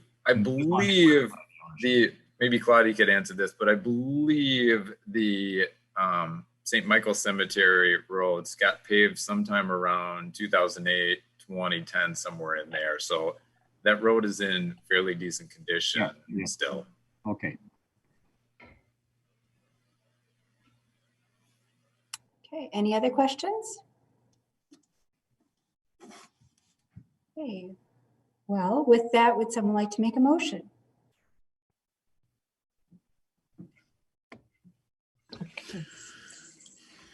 Sorry, I'm not where I need to be to make a motion on No, my me either. packet. I'm afraid to move it.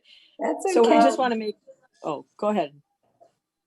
Well, yeah, is it just approving the conditional use permit and site plan? I want to make a motion approving a conditional use permit and site plan for expansion of burial sites, including up to 10 upright columbaria within the southeast portion of St. Michael's Cemetery. Excellent. Thank you. Is there a second?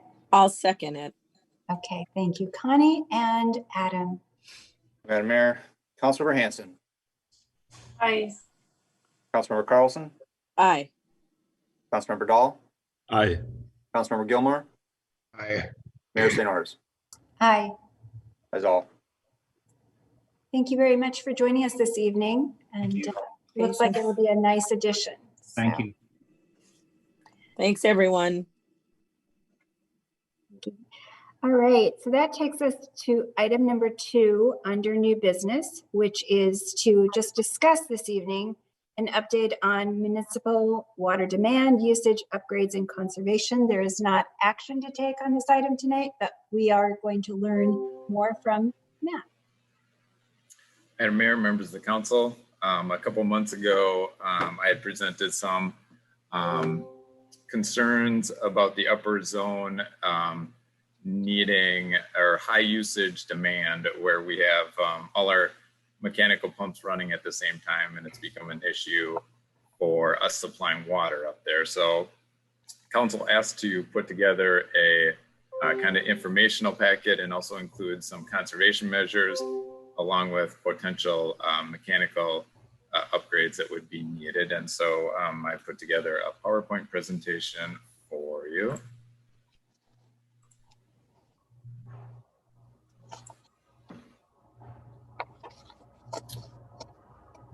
So here we're talking about the city water demand, mostly for the upper zone. And there's actually 2 zones in the city of Bayport due to pressure differences. The upper zone includes Inspiration and all of the Baytown Township areas. We'll go here. I don't know if you guys seen our GIS before, but it's been very useful.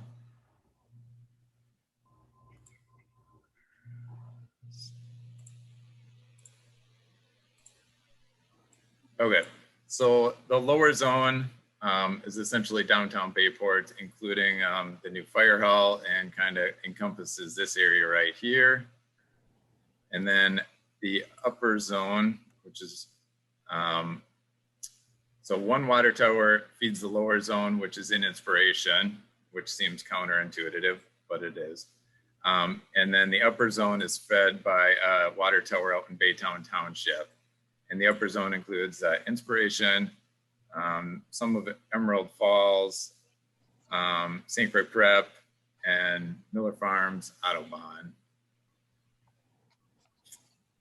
Let's see here.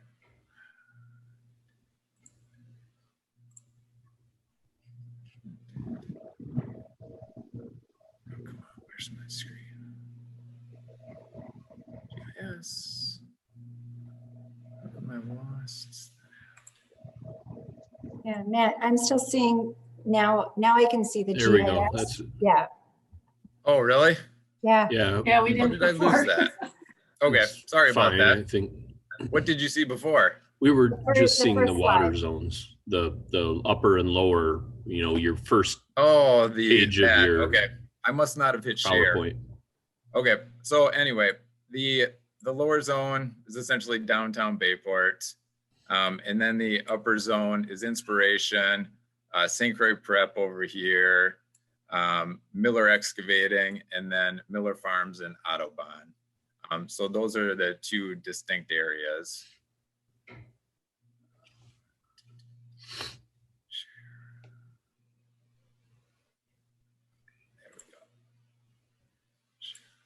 All right, now we should be back to the PowerPoint, right?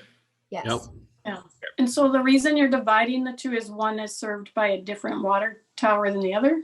So the reason that we divide the two up is because of the pressure difference. The residents on top of the hill wouldn't have enough pressure if we were using the water tower for the downtown area. And so essentially there's two zones of pressure, and we need an upper zone and a lower zone.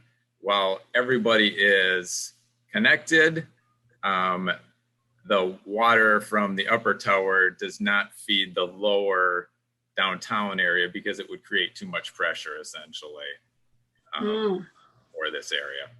So, is it just kind of a unique thing for Bayport because we have the up, like literally our landscape is high and low? Somewhat, yeah. So down in Lakeland, they don't have this zone area, but what becomes an issue then is when you have a big difference in elevation, you get some customers with like 50 pounds of pressure if they're close to the tower, and we even have this here. And then some residents who are way lower in elevation have like 100 pounds of pressure. And so that's the same thing that happens here. If we would not have that difference, some would be really low and some would be really high. So, okay. So back to the topic. Again, the high water demand. So in the upper water zone, we're able to measure usage because it all flows through the booster station. Our summer to winter ratio is 5.3 times winter usage to summer usage. And now in the lower zone, it's 1.3 times. So in the lower zone, essentially, if we say in the winter use 10 gallons of water, we're only using about 13 in the summer to essentially water our lawns. That's increased for that, or outside irrigation. Whereas in the upper zone, if we're using 10 in the summer or in the winter, we're using 53 in the summer, just to give you a rough idea of what that means. Now the DMR does recommend a 2.6 summer to winter usage ratio. So the upper zone average is about double, which is a lot of water usage in the summer.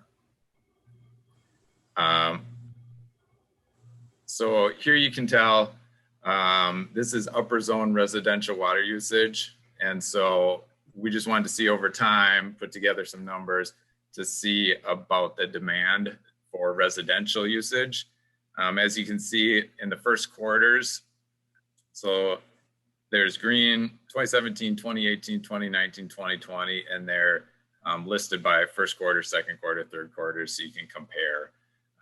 Over time, we've definitely gone up in the summer, but we've stayed relatively even in the winter quarters, even though we've added about 120 homes since 2017. So I also broke out non-residential water usage. There isn't very much non-residential, essentially commercial usage. St. Croix Prep would fall into this. The irrigation meters, there's about 5 to 6 of them throughout Inspiration and Miller Farms. And then Miller Excavating is also included in this. So this is highly variable, but it's also a small portion of the overall water usage. You can see here, there's is the 5 million gallon line, and it's kind of sporadic.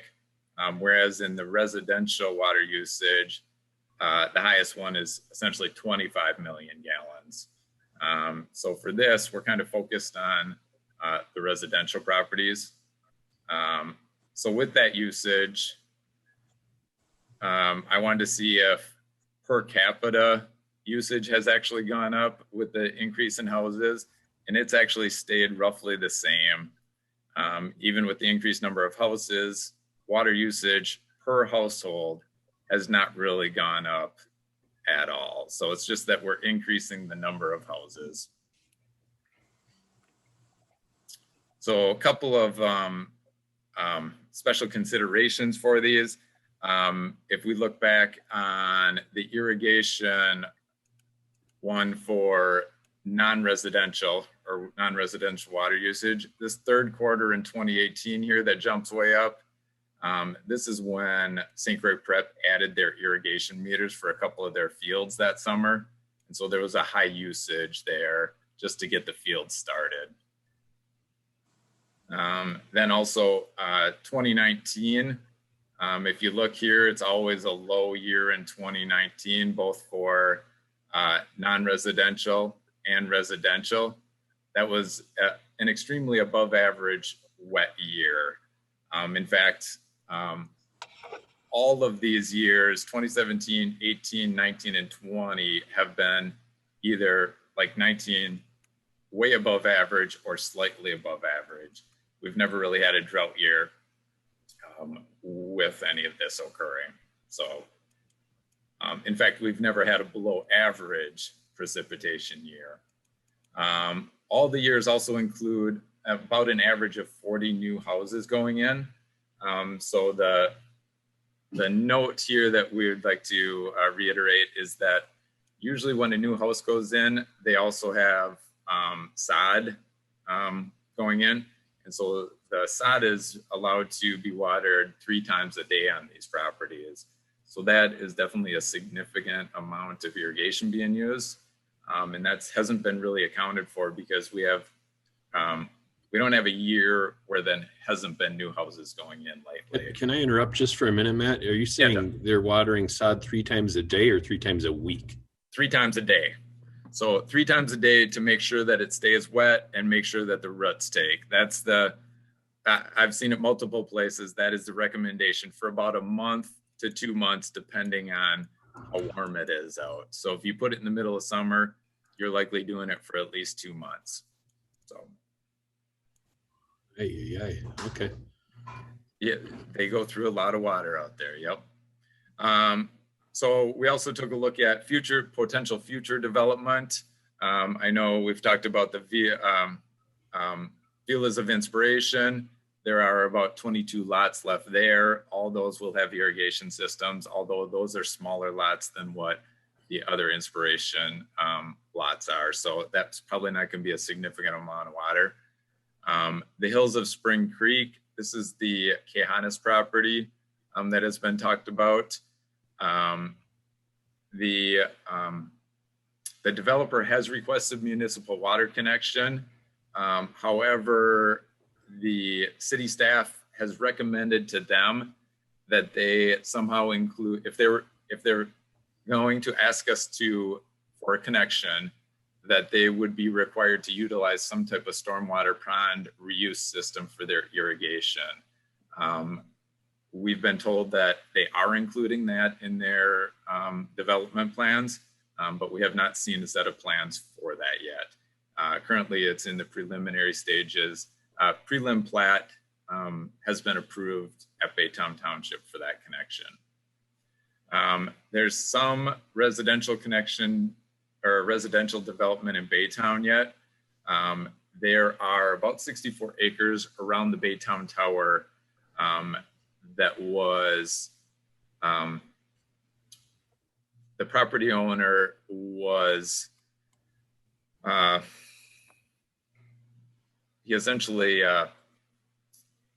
allowed us to put the tower there and provide the easement in exchange for us providing water to the 64 acres that he owns. So there is an allocation there that we need to account for in the future. And then there's also various residential and commercial development sites potentially in Baytown, most notably along Osgood to County Road 14. There's some tracts of land there that could potentially be like developments like Kehanis. Now, any development there would require some major infrastructure improvements from a water utility standpoint. So those are just future development possibilities. The current summer water demand at current usage levels, the boost, now this is primarily during the summer, so we are talking June, July, and August. The booster station is at max capacity, normally from about 4 a.m. to noon. This means that all 3 pumps are running and that we don't have necessarily any backup pump if we want to go down. Ideal max pumping conditions, obviously, we'd prefer that 2 pumps be running with 1 guaranteed backup just in case we have a failure. So the demand solutions that we've come up with are water conservation, education, mechanical upgrades, and a combination of conservation, education, and upgrades. So water conservation and education, we do currently have water restrictions in place. The current ordinance calls for odd even day watering by address. Enforcement of this can be challenging. Of course, it takes staff time to go out and make sure that everybody's complying with that. And it doesn't necessarily mean that it's a good conservation effort. Essentially, if people are allowed, ideally, people would only water like every 3rd day, and we do allow that. We also allow what is called a smart irrigation system. Essentially, it's on Wi-Fi, and it looks at the weather radar before and after, and only waters when it really needs it. There's also a component of a ground sensor that senses how wet the ground is. So there's some great technology out there if people are willing to invest in it. Irrigation education. Last year we sent out an educational email. We were able to send it to the HOAs, who is nice. They have an email list for all of the HOAs in the upper zone, Inspiration, Miller Farms, Audubon. And so we were able to do that. They were willing to pass that along to their residents. We can also look at increasing the billing rate structure. Our current structure is $4.08 per 1,000 gallons for the first 1,000, or for 1,000 to 25,000, and then $5.08 per 1,000 gallons for 25,000 over. Woodbury has done similar things like this, and you actually have to increase it fairly exponentially to actually cause some conservation to occur. So people are willing to pay quite a bit to have a green lawn.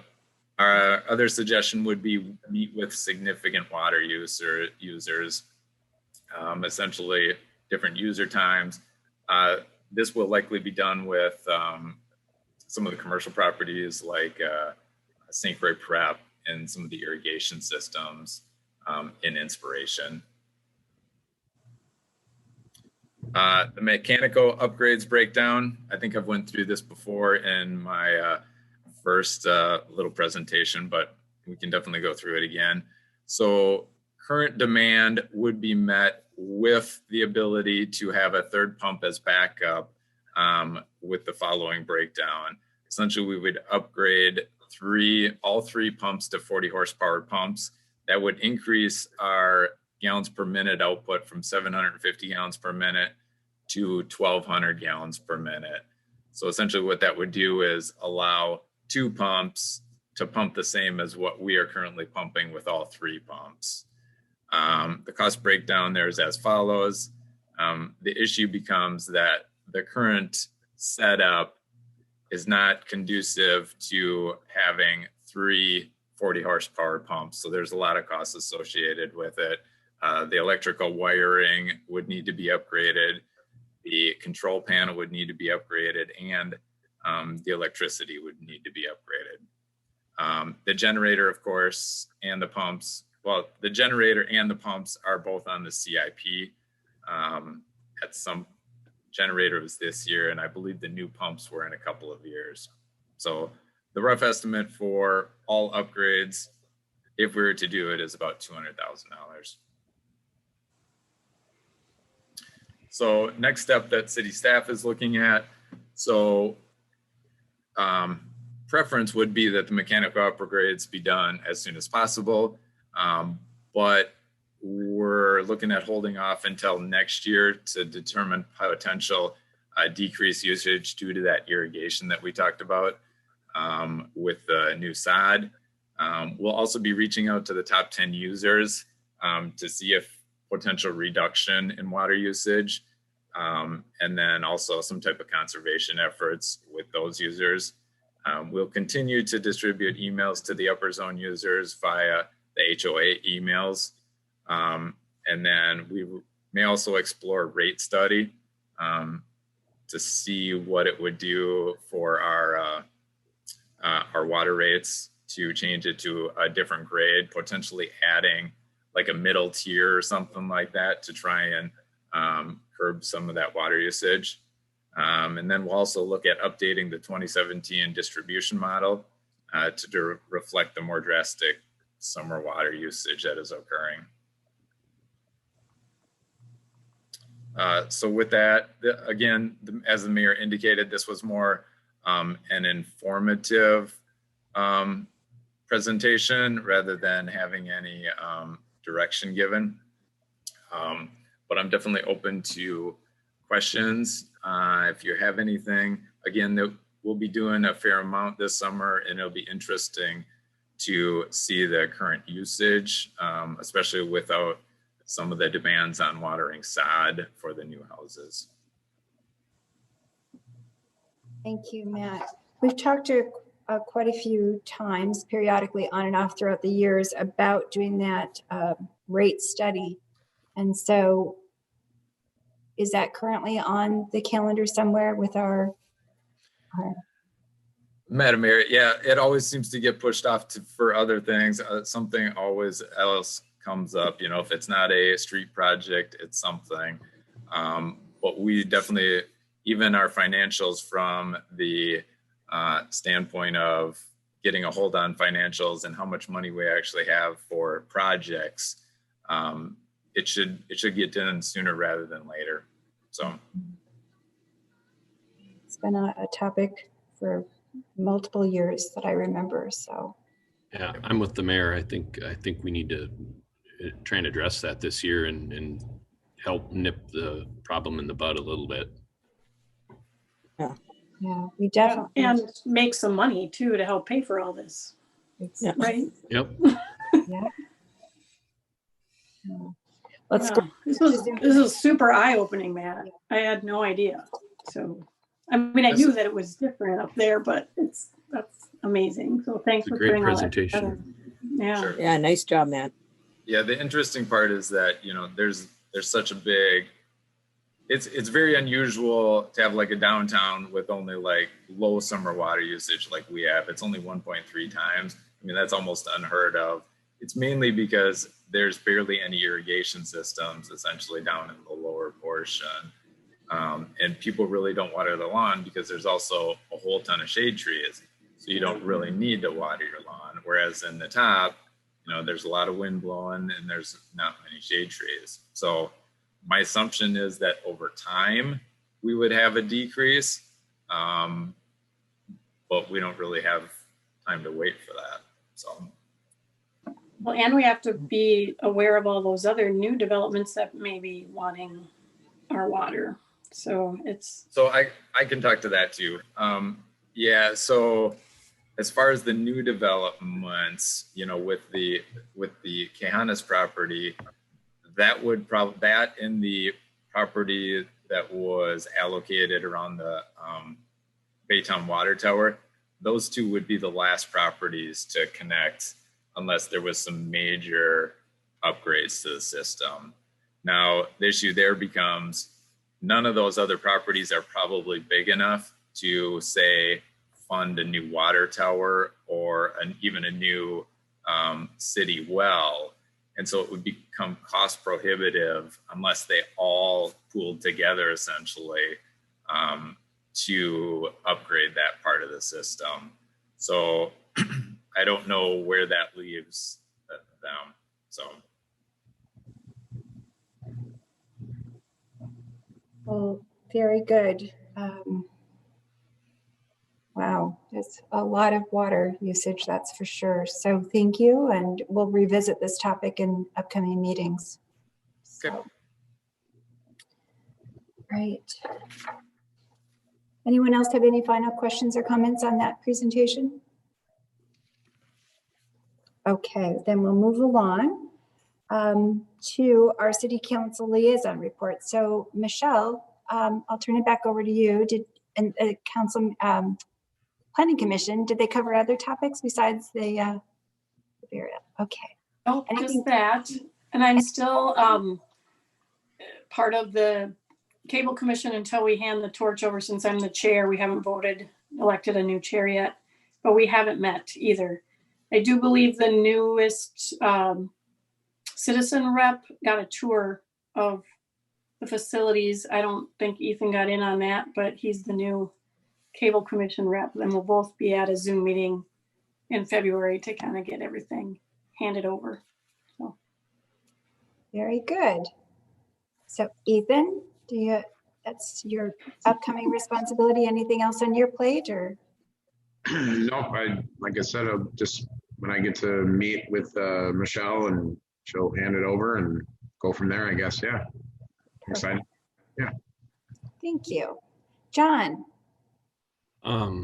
Middle St. Croix watershed was just budget stuff and a couple specific projects outside of Bayport. So nothing really Bayport specific. Super. Thank you. Connie? Yeah, the library board met the 19th of January. Jill just wanted me to remind people that they're now open for appointments. Although she said they've had several people that'll just walk in, which the number of appointments have been low enough, so it's worked out. But she said the curbside is still the most popular way right now for people to get their books that they need to read. And then they are accepting applications right now until February 12th, I believe it is, for Janelle Sinclair's position as the clerk. That closes the 12th. Let's see what else. Oh, we elected a new, well, I can't vote, but they elected a new president, library board president, and that is Colleen Shute. She'll take over now for Sarah Wagner. And, oh, Jill wanted to just let us know that they're still doing, it's called Sprouting Melodies. And it's become pretty popular with the kids. And so they've decided to go with it another month into March. And they'll be accepting registrations for that about mid-February. And then also the program, which is called United in Music, which is kind of a tween program for like kids 6th to 8th grade. There's about 6 kids involved in that. So they're going to continue with that a little bit longer too. Otherwise, she said everything's going well. And we will meet again here in February. So, and actually Sarah Anderson joined us at the last library board meeting. I guess they're going to send one person from the foundation each meeting to join us, and guess I know what we're doing. So that's all I have. Very good. Thank you, Connie. I attended 2 meetings this month. One was the Relief Association Board's annual meeting where they elected officers, and every month they review their finances and general business, and then that's followed by a member meeting. So attended that. And then I also was invited to a Washington County Mayor's meet and greet with our Congresswoman Betty McCollum. The topic was COVID. She was interested in what the different communities were doing to respond to COVID for their businesses. So just general discussion and no action out of it, but it was nice of her to make time to meet with the mayors around the area. So that was it for my extra activities this month. So with that, I'll turn it over to Adam and the staff. Thank you, Madam Mayor. I will start by calling on Chief Eisinger. Thank you, Adam. Madam Mayor and council members. For the month of January, we had 61 calls. That's compared to 91 in January of 2020. Our 2020 total calls were 946.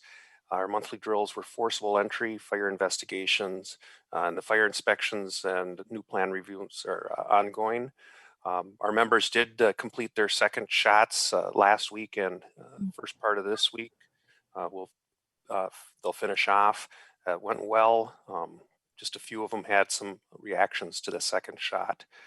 Had our Washington County Fire Chiefs meeting, emergency preparedness plan ongoing now. And then City of Lake Como came out and toured our fire station. They're looking at building a new combined fire station and City Hall. So we're real pleased that they came to take a look at our station.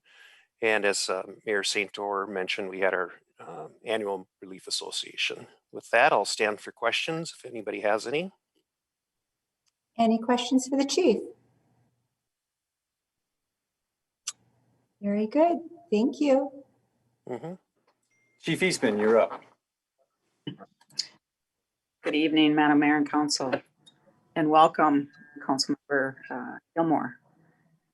Very brief here. On the 28th, my staff, I've been out, I had major shoulder surgery and I'm working remote until the 13th, doing emails, online training, calls and what have you. But on the 28th, our staff had taser training, which wasn't included in this. It was a last minute situation we decided to implement since we were getting together to do Narcan training, which is new, and I'm proud of that. Stillwater's been carrying it, and we're generally the first ones on scene. And I can, over the course of my tenure, remember there were at least 5 cases where I could have been able to provide that. And so I'm happy that we'll be trained in that and carry that. We finished our 2021 mandatory training schedule. And for Miscellaneous, our 2020 total incidents of calls, self-initiated responses was 9,246. And as of date, for the city administrator report, we had 305 for 2021. And I was prepared to talk about the speed trailer results of 6th Street, but I think we covered it. If not, I certainly stand for questions. Any questions for the chief? Chief, I'm just curious how that total for 2020 compares to 2019. Do you know? The 9,246? I don't have that handy. I want to say 8, but I'd need to look. Okay. Yeah, I'm guessing it went up considerably. COVID, we had a lot more calls service, whether it be questions or business related, which would be included in that. I think it'd be interesting to see that because it looked like fire is going down, and I'm guessing your guys' are going up, but it'd just be kind of interesting to see what the trends are. I'll add that next time. Thank you. Sure. Any other questions for the chief? Speedy recovery, Chief. That's all I have. Yeah. Best wishes. Thank you. Great. Thank you. Thank you, Chief. Councilmember Hanson, the one thing I was just gonna kind of piggyback off of the total call number. A couple years ago, Chief Eastman and I were looking at them, and it really seems to vary year to year, just depending on what types of calls are happen to be. I was actually surprised how much it varies. Overall, there can be some trending, up or down or plateau, but unlike fire, I haven't seen the same, projection. It was interesting. So Chief Eastman can provide those historical numbers for you. I did want to add that there was a few of us that got our shots today. Actually, I got my first shot today, so I was happy to be able to participate in that. That is great news. All right, with that, Matt Klein, Director Klein. And Mayor, members of the council, just a couple things. The varying weather changes has obviously made it a challenge to maintain the ice rinks. They're not looking so good right now, but hopefully there's some cold weather. They've been used a lot since it's been warm, but that also makes it really challenging to keep good ice on there. I know we haven't flooded in a couple of days just because it's been 30 degrees out. So of course, though, when it gets cold and we can make good ice, the kids aren't going to want to be on there, but it's a fine line. Staff has also been busy taking down holiday lights, reading utility meters, and doing some tree trimming. We've also worked on rehabbing the inside of pump house number 2. So we've definitely been busy. A couple of the major things that we've been working on, mostly for the summer, is sidewalk cutting and replacement. We'll be looking at, we've been doing an every other year thing with either cutting or replacement. So last year we did cutting to make ADA compliance. If there's not enough replacement areas this year, it's likely that we'll do another set of sidewalk cutting. We'll have to look at that closer to spring. Seal coat project. There's a few areas in the city that will get a seal coat this year. We're getting a bid or a quote from the same manufacturer that we've used for a couple of years. It's a specialty thing. So, and then sewer televising and cleaning. I've touched base on this a little. The sewers have been cleaned. I've reviewed the video. If any of you want to take a look at it, I'm more than willing to let you look through 30 hours of sewer tape. It's pretty entertaining. So there are about 7 areas that are going to recommend for either excavating, where we need to make some maintenance work done, or sealing these areas with our normal lining. And we'll look to do that with the street project. There are also about 30 blocks where we need to make a priority every year. What we've been doing is waiting 3 years. Essentially, the League of Minnesota Cities recommends cleaning 3 years. So that's what we've done the last couple of years. There are about 30 blocks within the city that should get cleaned about, if not every year, every other year, just because of intrusion. So we'll have to make that a priority here and make sure we fit that in. That's about all I have. Oh, one other thing. I did get an email today from Garden Expressions. They usually do our planter ornament, or our planters throughout the city. They'll also be giving us a quote for the median plantings. So if anybody has any recommendations, I'm open to it. We're looking at preferably some type of native plant, no taller than 2 feet tall, and then something colorful, preferably. So Afton's had looked nice all throughout last summer, so okay. Want to check with them and on what they had, but they seem to they look nice. Great. That's all I have. That will be a really fun addition this summer to have that additional beautification. So great. Thank you, Matt. Thank you, Adam. Thank you, Madam Mayor. Assistant Administrator Taylor. Thank you, Adam. Madam Mayor and Council, the winter e-newsletter edition was circulated on December 31st. The next print newsletter is slated sometime in March. The habitat management plan for the Clean Water Land and Legacy project is now complete.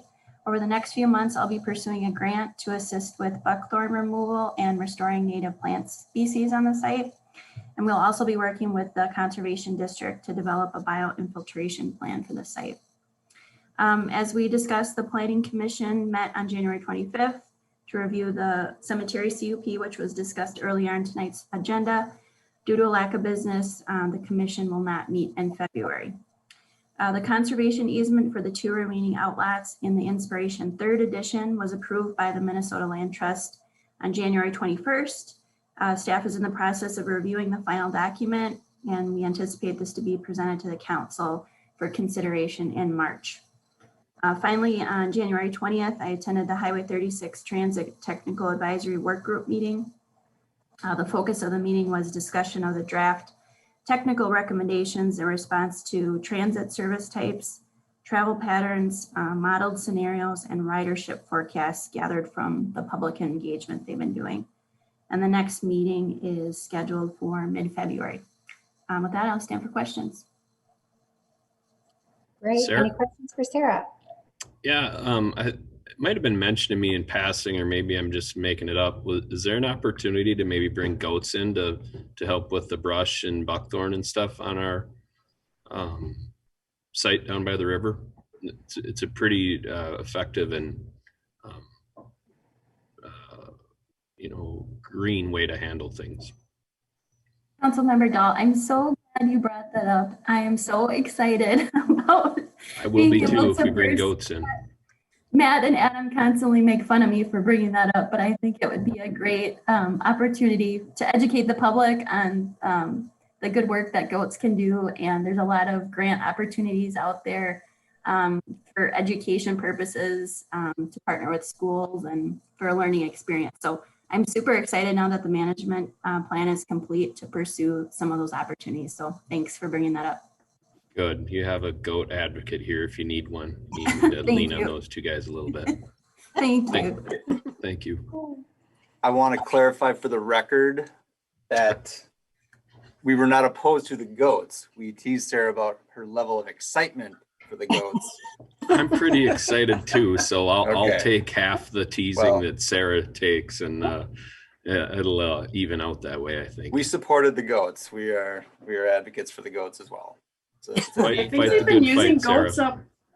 They've been using them up on the prairie. Yeah, an inspiration for years. So yes. Cool thing. Any other questions for Ms. Taylor? Great, thank you. Okay. With that, I will make mine quick. We, as staff, we're still doing a lot of end of the year, new year filing of reports, documents with the state, with the county. There's been quite a few that were, we only do them once a year. So we're learning that with some of the staff changes. The new city website, that's something that there's been quite a bit of work going on. We did have had a little bit more of a delay. Right now it's the third week of February, which is right around the corner. But we're working on implementing the online payments. Sarah and I have all day training on the 10th and 11th of February to basically to go over how to administer the website. So that'll be, I don't want to say it'll be exciting, but it's one more step closer to actually having the new website. We are still very excited about it. And I meant to send out the link to kind of a preview of it. I will actually do that right tonight to send that to the council right after the meeting, so you can see it. Work has begun on the 2020 audit. We have the field work scheduled in March, the first week of March. They're doing a lot more online submissions as opposed to 3 or 4 full days of field work. But they're going to be here a couple days still. So the office staff and myself have been preparing materials for that. And then there has been, as the council saw, there's been several comments or inquiries made from some of the Baytown residents that I've responded to regarding the current joint powers agreement for water service extension. The council will need to decide or formally act to add that potential the property that Matt referenced earlier to the JPA. If the council remembers, the last time that the Kahanas property was being discussed, we amended the JPA and did make it easier to add additional properties without having to amend the document itself. And also at that time, the city council imposed a surcharge on the Baytown properties for their future water infrastructure needs. But so that will be coming as soon as we, as Matt said, we haven't seen a formal plan set yet.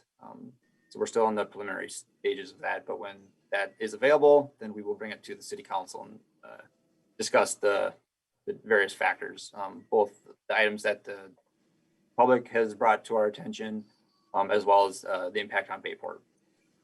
And so with that, I will stand for any other questions. We did cover quite a few things tonight. So again, thank you to the council and staff. Any questions for Adam? Yeah, Adam, have you heard anything about any complaints or anything about Tennis as our new waste hauling company, or has that gone pretty smoothly? There's been growing pains, or there's been a little bit of, not necessarily any significant complaints of the service or the customer service or the, just, if, as the council may recall, there were, I want to say maybe about 100 carts left over from Republic that the cities had to collect for Republic to have them come get them. They either weren't left out or they were missed when Republic was collecting theirs. So there's been a lot of feedback on little things such as that. There was, the council's been copied on a couple of them. One, there was the inquiry about the recycling. That, just for the public's information, recycling is required by the city code. All residences in the city are expected to segregate their trash from their recycling. The city doesn't police that, but we do encourage it and obviously try to make that as simple as possible for the residents. With one of the other, we've had a couple inquiries about the pricing. I do believe, or I know that the residents just received their first bill for Republic. As the council was already aware, having gone through the whole RFP process and the selection of the new service, the pricing was going to increase significantly one way or the other. If the city had stayed with the Republic, it was looking at a much higher price increase. And so the value that the council thought by switching to tennis, they weren't the very bottom cost. They were, I think it was $2 more per month, but the value and the reputation was better. So that was the reason for the tennis decision. We haven't heard anything negative about the service itself. We're still getting some feedback, so it's still coming in every couple of days.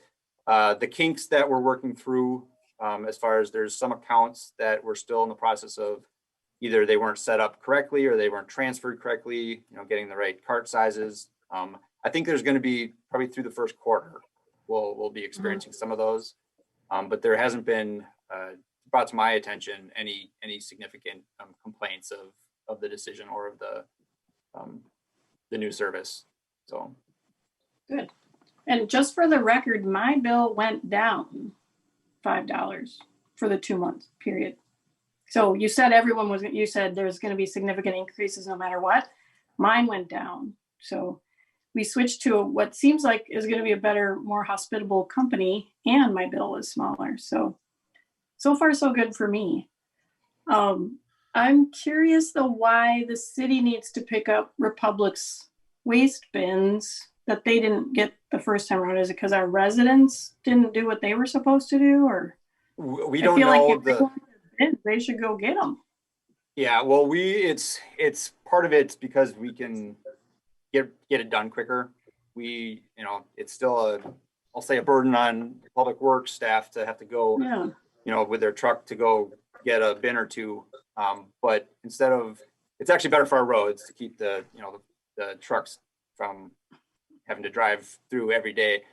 So we worked out with Republic that we collected for the first three couple weeks, that if we were notified of a cart remaining, we don't know why. It was either the resident didn't leave it out or left it somewhere where it wasn't able to be picked up. We agreed to go collect those, and then we've been compiling them or making them available for Republic to come get them. So that was, we were not happy about it, but it solved the problem for the resident the quickest. Instead of having them clutter up the resident's driveway or street. So especially with the potential of snow, sometimes it was just better to get it, just city go get it to get it out of the way quicker. Okay. Thank you. Thank you, Adam. Are there any other questions or comments? If not, would someone like to make a motion to adjourn? I move we adjourn. Thank you, Michelle. Is there a second? I'll second. Thank you, John. Adam, please call the roll. Thank you, Madam Mayor. Councilmember Hanson. Aye. Councilmember Dahl. Aye. Councilmember Carlson. Aye. Councilmember Gilmore. Aye. Mayor St. Orders. Aye. Ayes all. Great. Thank you all very much. See you guys. Meeting adjourned. Thank you. Tom, you were awful quiet tonight. Thanks, everyone. Thank you. Good night. I was just soaking it all in. All right.